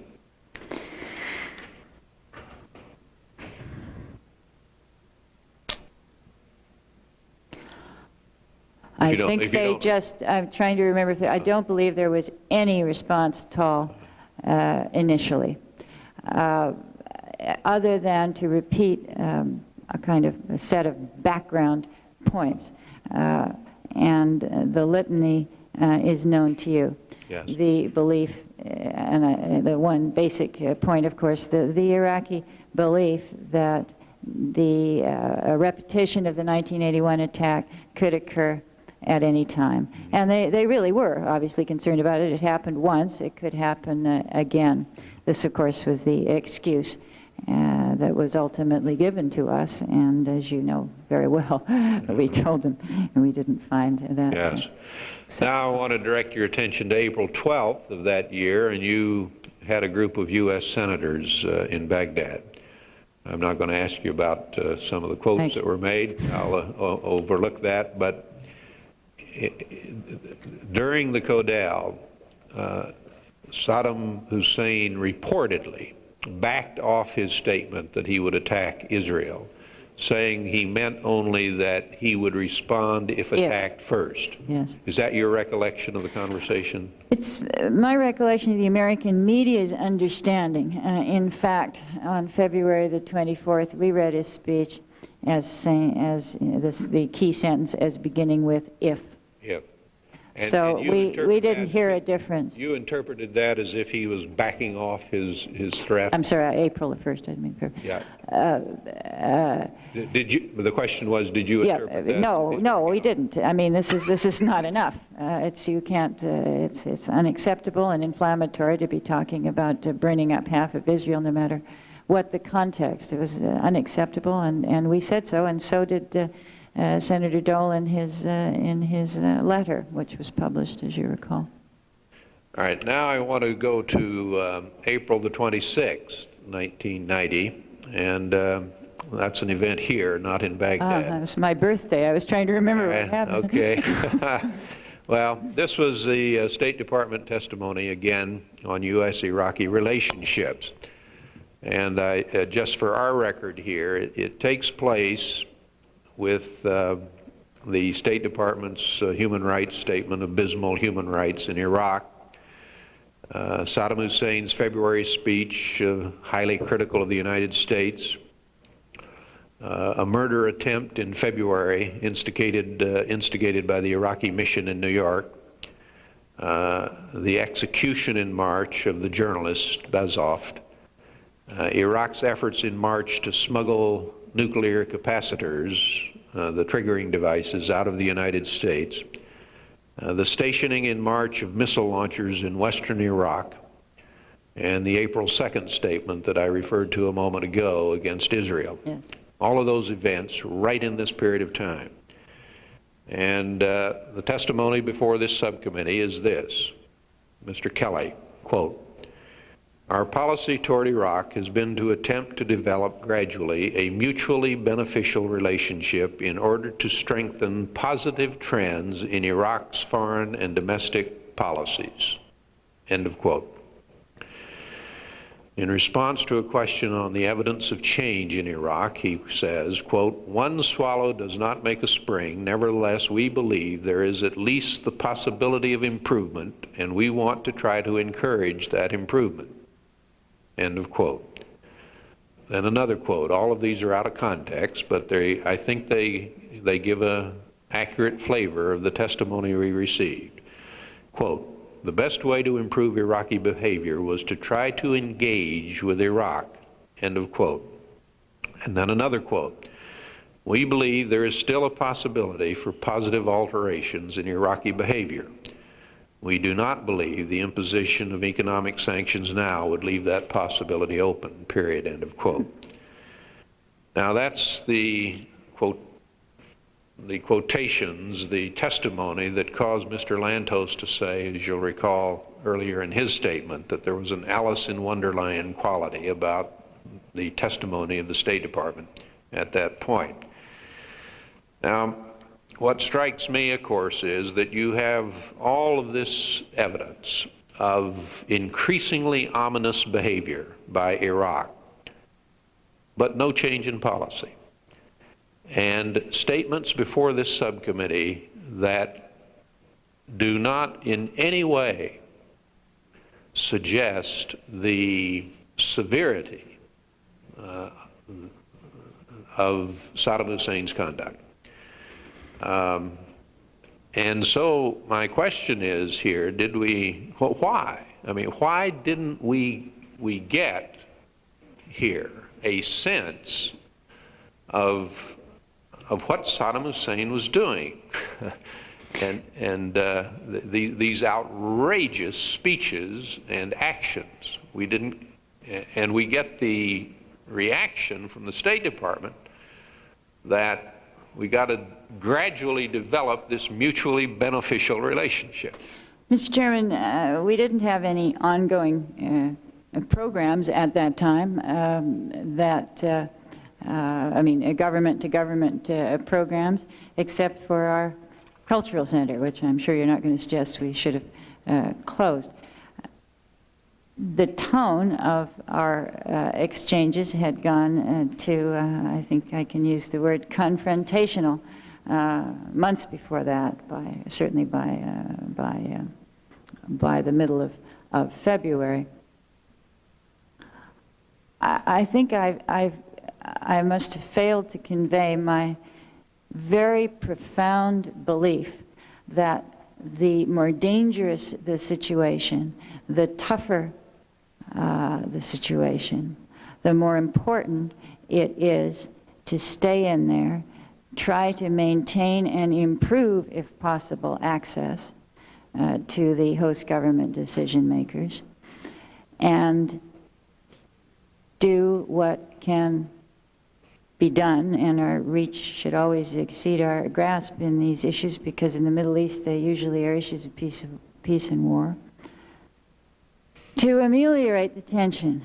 It has to be done.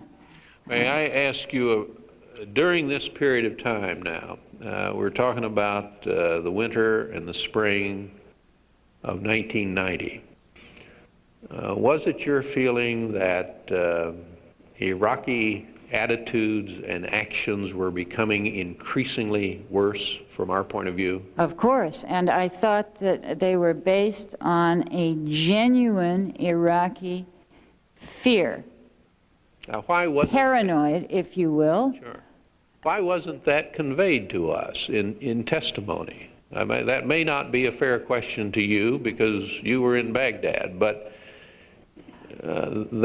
that simply was not conveyed to us. Well, you know, you are telling me that Mr. Kelly was speaking about his meeting on the 12th. That was before any of these events. It was the last moment when we saw what we hoped would be a Saddam Hussein who was genuinely interested in finding concrete, tangible actions to take which would encourage us to believe that we could develop some real, I don't want to say trust, but sufficient confidence on which to establish a useful dialogue. But the point is, it seems to me, Mr. Chairman, that as the situation became tense, and it was very tense when Senator Dole and his group arrived, it was important that we were there, that he was willing to see us. Now, in the past, he wouldn't have been willing to see us. He wouldn't have been willing to listen. We were making, Western diplomacy, certainly not the Americans, Western diplomacy was beginning to make some inroads in our ability to talk to Iraqi policymakers, and that is important. I do not mean to suggest, of course, by my question that I favored breaking off diplomatic relations with Iraq. I agree with your statement. It was important.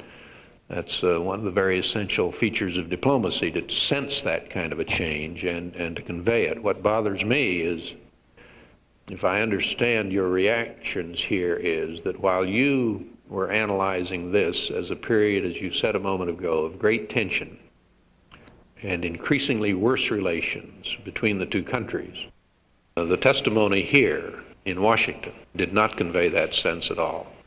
Now, well, I don't hold you responsible for that. Well, I don't want to distance myself from the testimony. There was one sentence that I didn't recall, but the other points that you read seemed to me, in the limited context of short, assertive sentences, yes, to be true, and not at all to be contradictory to the concern that obviously the whole world felt as these comments about binary chemical weapons were repeated and repeated. Now let me go on. I'm pushing on with some other events here. This one, May 28th and 30th, 1990, there was an Arab League summit that was held in Baghdad. And at the instigation of Iraq, the summit's communique contained a number of references that were very critical of the United States and of U.S. policy, including a statement holding the United States, quote, primarily responsible, end of quote, for the situation in the region. The Yes. summit denounced the That's right. influx of Soviet Jews to Israel. It contained very inflammatory threats Yes. against Israel. Now, did you protest that speech? What happened as a result of that speech? Do you recall? What did you do? Well, there were two or three things that happened. There was a communique that I think is what you were excerpting there. There was an alleged secret conclave of the chiefs of state, which I knew nothing about at the time, and I don't even know existed. It is said now that it happened and that the Emir of Kuwait was threatened. This we didn't know about, and I don't know that it happened. The communique, of course, in the normal course of diplomatic discourse, I told the Foreign Ministry exactly how objectionable we found that. Of course, the Iraqis would have pointed out that this was not simply their view; it was the view of all the chiefs of state. While our moderate friends, of course, said you should have seen the first draft, as they always do.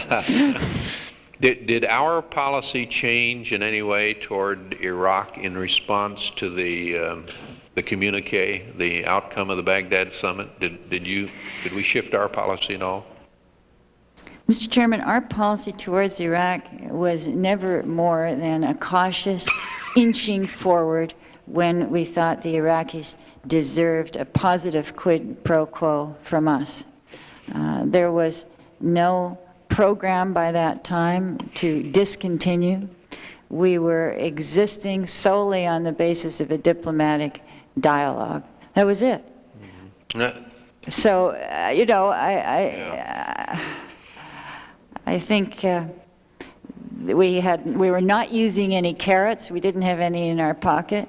I spent every day going down and swinging at them with the same kind of adjectives that they were using in their communiques. Well, let me convey to you my impression, and you don't need to respond to this at all if you don't want to. But as I look at this record now, and obviously I'm not privy to all that goes on here, but I get the impression that no one in the high levels of policy making in the State Department was paying very much attention to Iraq until probably about the end of July of 1990. In other words, what I'm saying to you is I get the very clear impression that during these 6 or 8 months prior to August the 2nd, Iraq's policy changed, and it changed in a very negative way towards the United States. But U.S. policy did not change. That the warning bells went off, but nobody in Washington was listening. And the question I have on my mind then is why policy didn't change during this time. And that's probably not a question to put to you, but I want you to understand why I, and I think some of the other members of the subcommittee feel as we do. May I just say very quickly, Mr. Chairman, that the relationship that we had by March or April was a very flimsy one. The flavor became more and more sour. When you say our policy didn't change, I would simply like to reiterate that our policy was to be there, to see if we could not influence the Iraqis in a positive way, and that's what we continue to do. The idea, Mr. Chairman, that a speech about incinerating half of Israel, which caused weeks of great concern and high tension in the area, didn't have the primary attention of the Secretary of State and the President of the United States, seems to me Alice in Wonderland. It really does. I wasn't here, but I feel absolutely confident that the highest levels of the American government was as concerned as everybody else in the world when we learned that missiles had been moved to western Iraq and pointed at Israel. So with the greatest of respect, Mr. Chairman, I really must ask that you reconsider the notion that in the summer and spring of any time after April the 1st, that the events in the Middle East and Iraq's belligerent attitude did not have high-level attention. And I really reject the notion that our policy didn't change. Our policy, if I may say for the third time, was simply to be there, to do what we could.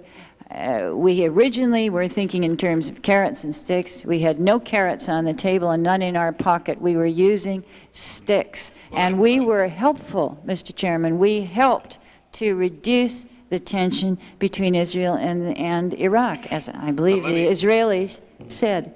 While you're telling me that our policy was to be there, Mr. Kelly is telling me our policy toward Iraq has been to attempt to develop gradually mutually beneficial relationships. Absolutely. I couldn't have put it better. Positive trends. Indeed, that's just what I said. In order, when we could, if we could draw out some positive trends, and we did get a few things along the way, Mr. Chairman. I want to say that again. Why didn't Mr. Kelly convey to us this sense of deterioration in the relationship? That's the key point. When was this? I'm sorry. Well, April 26th, and then again in July. Well, let's see, I'm not sure the date. Well, no, all right, April 26th. April and July are the two dates. Well, I mean, honestly, Mr. Chairman, this is right after this extraordinary speech of Saddam's of April the 1st, publicized first on April the 2nd. I mean, I don't know anything about this exchange between you and Mr. Kelly, but it seems to me perfectly fair to assume that the tension in the Middle East would be well known in this committee, and of course that's presumably why you were asking him these questions. But I think the sentence you just read absolutely encapsulates what we were trying to do. If it was impossible at a certain period to pull out any positive threads from this relationship, then the best we could do was to be there and make sure that we did what we could to lower the tension and hope that we would be able to influence Iraq in the future along positive lines. And as I say, there were a few things that we were able to get along the way. You know, it was in January, sir, that the travel ban of so many years was lifted. And it was lifted for all Iraqis. All right, now I want to go to July the 15th. And at that point, the foreign minister, Mr. Aziz, is writing a threatening letter to the Arab League, accusing Kuwait and the UAE of direct aggression by exceeding their oil production quotas.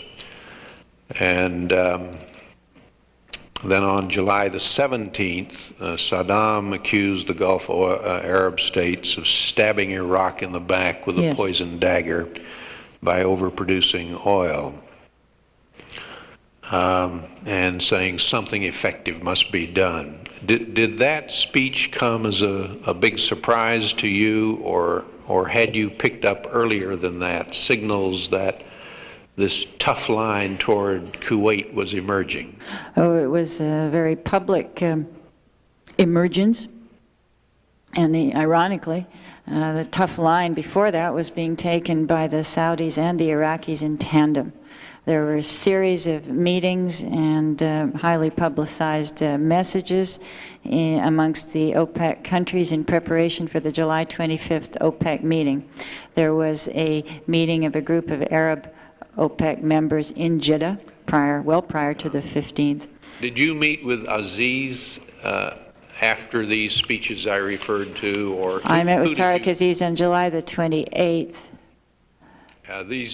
So that was after his speech and after Saddam's speech on July 17th. Yes. And but as I pointed out, starting on the 18th, with the exception only of an intervening Friday, which of course is the day that the Iraqi Foreign Ministry is closed, starting on the 18th, I was there every day and 3 times on the 25th. Yeah, this was during a period when you were seeking daily clarifications and explanations. Absolutely. Is that correct? Yes, it is, sir.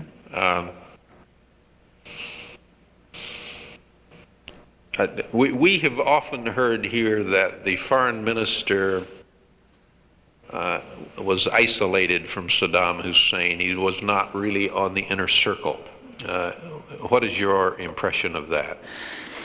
I'm always fascinated by people who pontificate about the inner workings of the Iraqi government. I can say that after 2 years, I have no good idea about who Saddam Hussein's close advisors are. And, Mr. Chairman, it was not for lack of trying, I can tell you. But I do not know.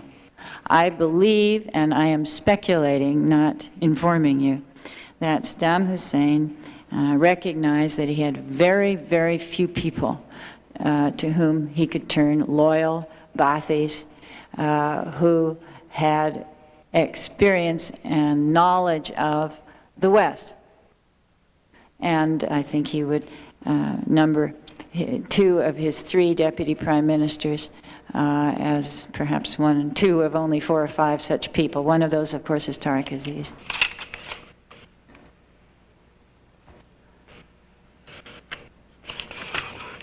What letter are we referring to here?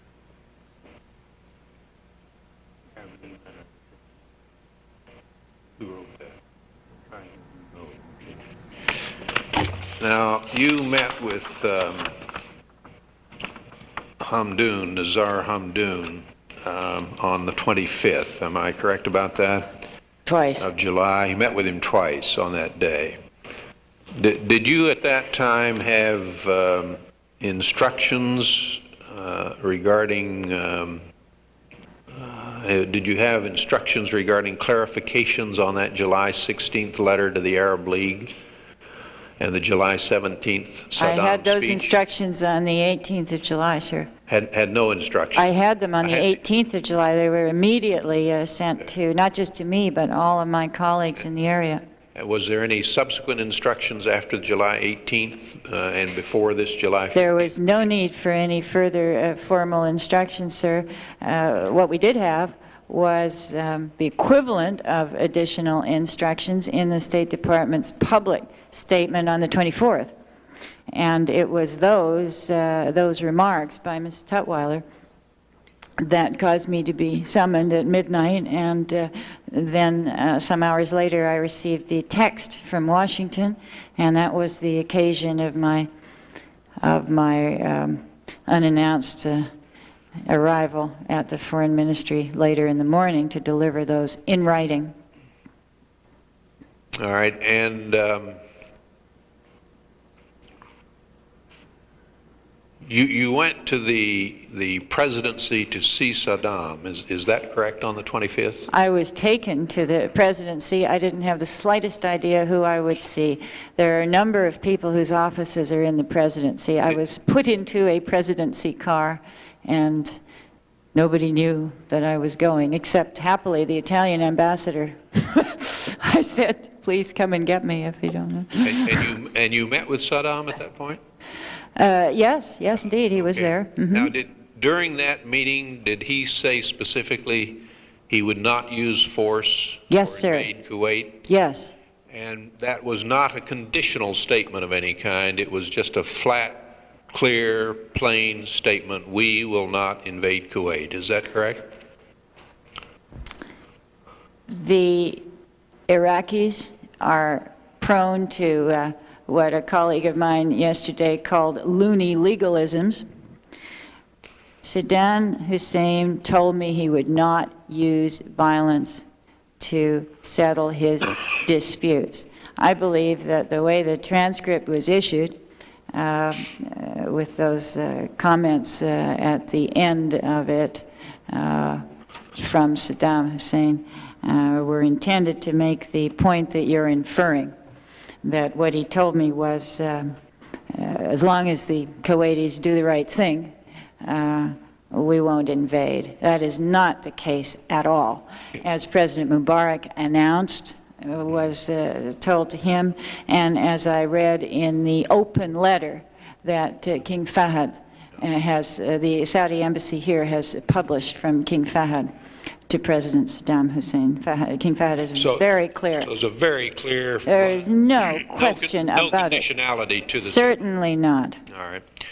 And as I said, repeated to me by two different ministers on the 28th and the 29th. Was one of those ministers Hassan Kamal? Yes, indeed, on the 29th. And he said to you flatly, we are not going to use the troops. As I told you, he asked me to come in, said, don't worry about the troops. We've already told you, now I want to talk to you about a commercial issue.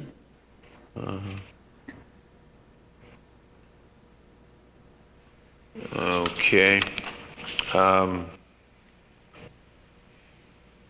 I wanted to check on a quote that was attributed to you in the New York Times in a September article, which you said, quote, in the paper, obviously I didn't think, and nobody else did, that the Iraqis were going to take all of Kuwait, end of quote. Or any of it. Or, okay, that's the point I wanted to make. I probably didn't say it, Mr. Chairman, but that's what I meant, and it will serve me right for... Well, the phrase all of, you didn't expect they were going to take any part of it. No, I did not, sir. Okay, but I would like to add something to that. Yeah. I hope I've explained to the committee very clearly why I didn't think that they were going to take all of it. And in summary, because they were already getting what they wanted. Why do it? But they're a completely different point, in which I was not discussing when I talked in the New York Times, and I think it is important, is that since Iraq for so many years had tried to make its point, which were always bullying points with Kuwait, by brief incursions, I think that early on in this crisis, a number of the Arab states thought that that's what they were looking at, the beginning of another brief incursion. I don't know how many brief incursions the Iraqis have made into Kuwait. I doubt the American government knows, but there have been many of them over the last 30 years. Now, at what point did you think Iraq was going to invade Kuwait? When did you first think that? I didn't, Mr. Chairman, if I had thought Iraq was going to invade Kuwait, I would have asked the President to cancel my instructions and allow me to stay at post. I knew Iraq was going to invade Kuwait when I saw pictures on the BBC in London on the morning of the 2nd as I was packing to come home. So until the actual invasion, it was your view that they would not invade Kuwait? Absolutely, sir. Yeah.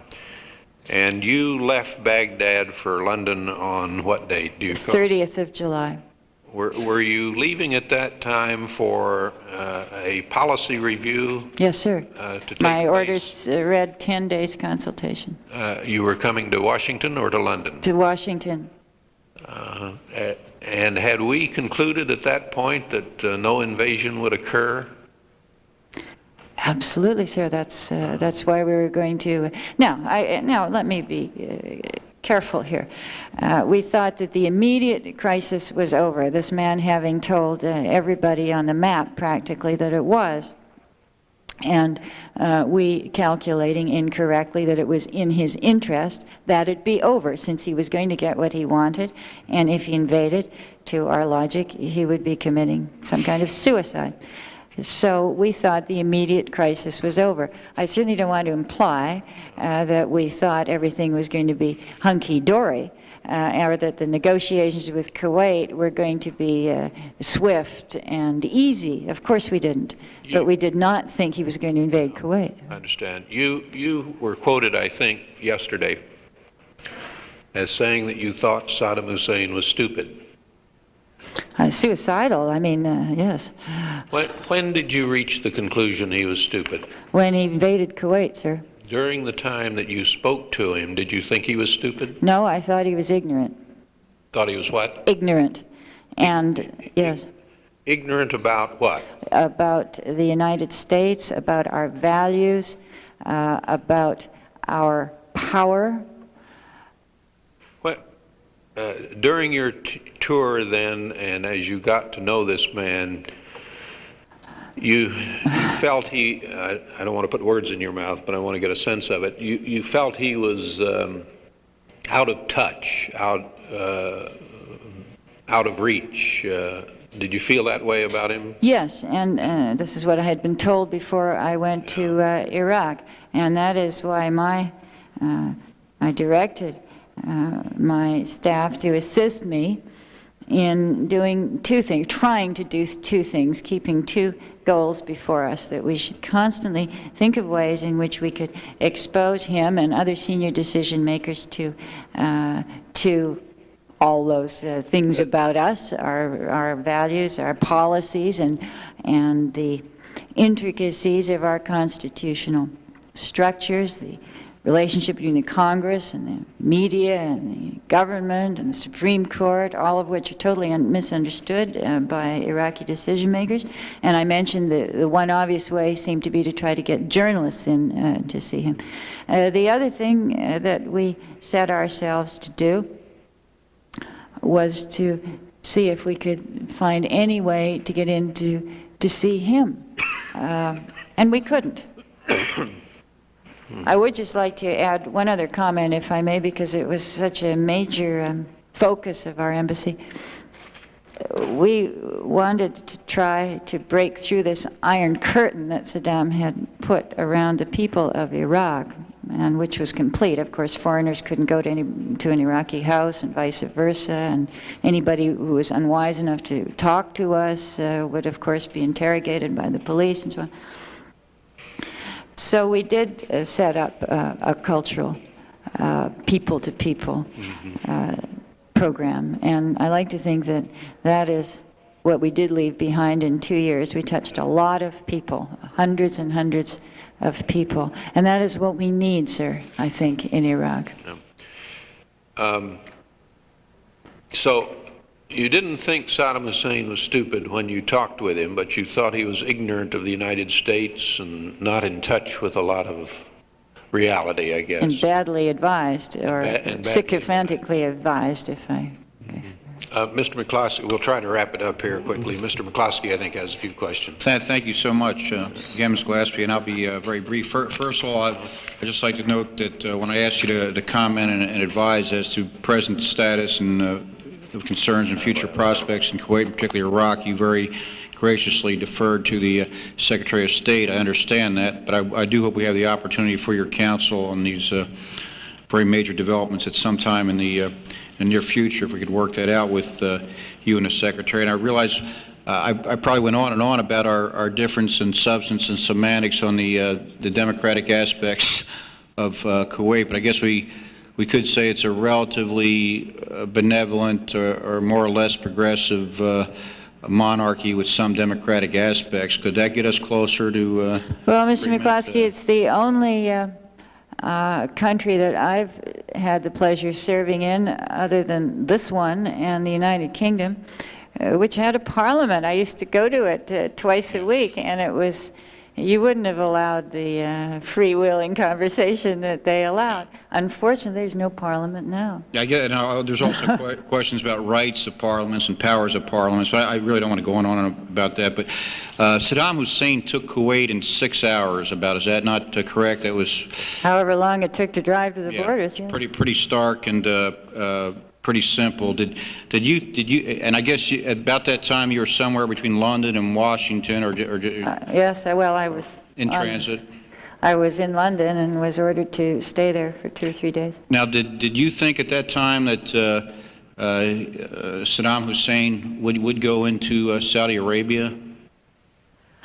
I had, well, I couldn't decide. In my mind, it was when I came back here and was able to look at the information that we had that I understood why the president had. Well, when you looked at that information, it must have been at least on the 3rd or something like that. Did you advise the president or the secretary then on well, I didn't get back until the 8th.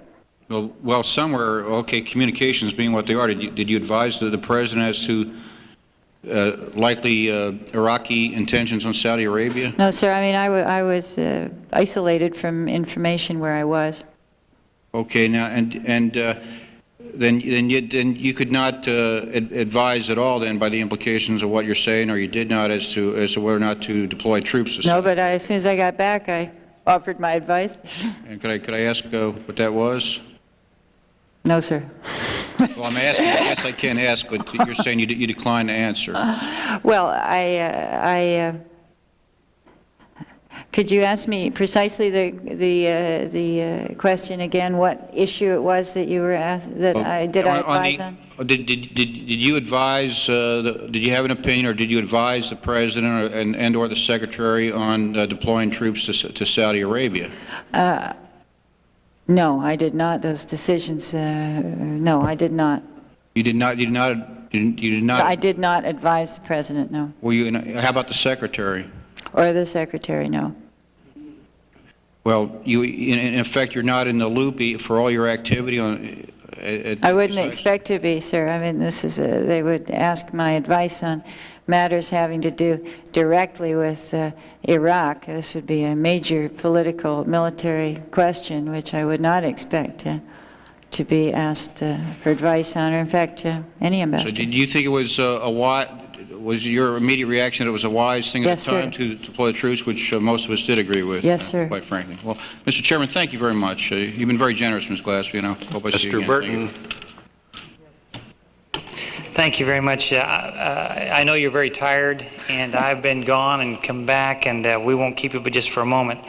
You've been very patient. There was a question that was asked earlier about did you tell Saddam Hussein that the VOA editorial in February of 1990, which mentioned Iraq among countries with a secret police, was sad, and did you reassure him by stating that a formal apology was presented? And as I understand it, you answered in the affirmative, but said that that VOA broadcast was cleared only for Eastern Europe. Is that correct? No, sir. None of that is correct. All those details were between me and the Foreign Ministry in late February. What happened with Saddam Hussein was that he referred to it in his rather long opening remarks to me, and in passing later on in the conversation, I referred to it and reminded him, since he seemed to think that we had done nothing about it, I reminded him that the foreign minister had already received a letter from us on that subject. I wanted to be sure that the foreign minister had told him of the exchange between us. That's why I raised it. But did you object to that, or did you apologize for that VOA editorial? I wrote a letter on instructions from the department using the words which were carefully crafted in the department, which were along the lines of, and you probably have the text in front of you, that the editorial could have given rise to misinterpretation. Yes, I did indeed. Well, but that was months before. Mr. Solars, according to my staff assistant, indicated that you indicated to him that when he asked about this, this editorial was cleared for Eastern Europe only. No, I discussed that point with the foreign ministry in February. I didn't discuss that with Saddam Hussein. It was a passing remark in the Saddam Hussein conversation.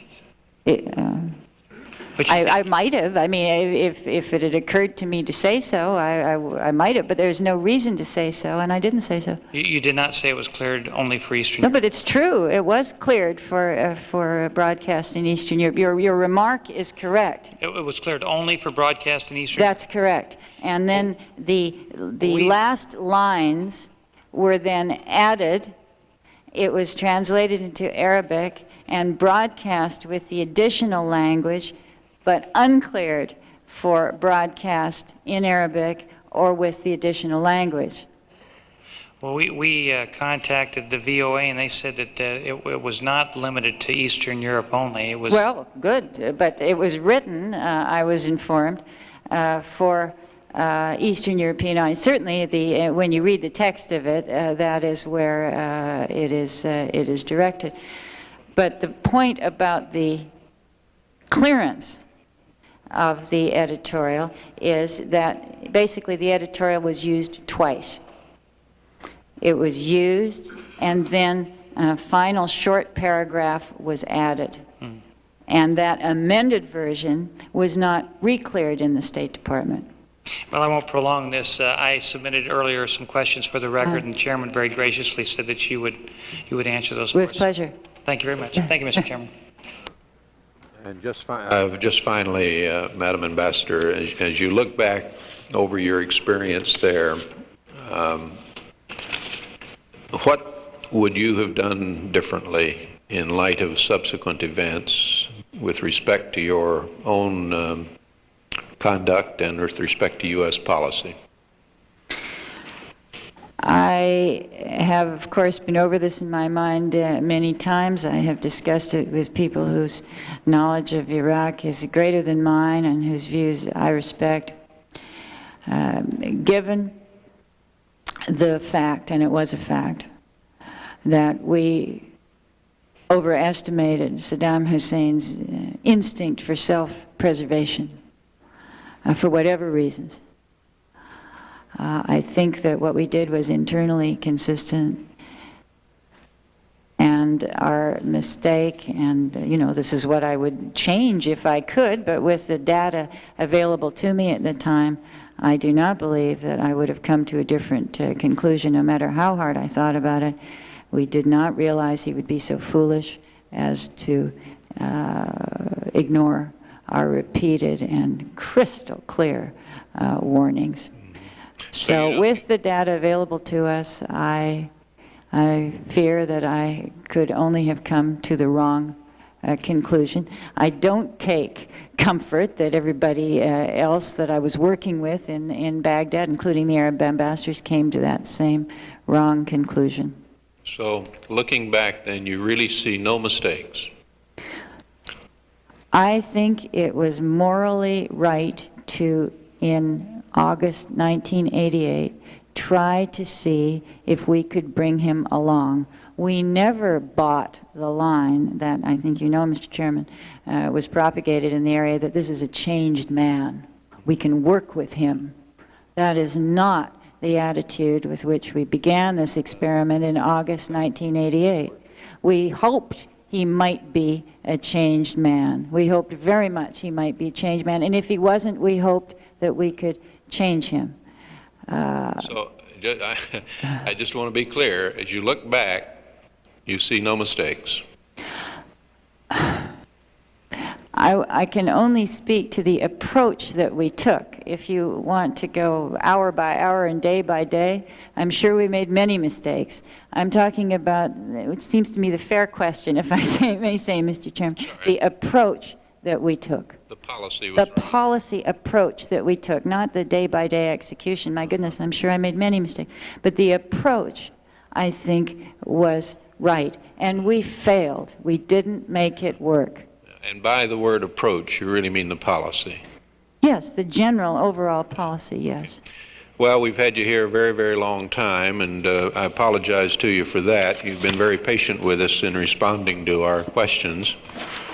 And after a good many weeks and months in which we've sought the opportunity to have you, we're very pleased that you could come. The subcommittee stands adjourned. Thank you, sir.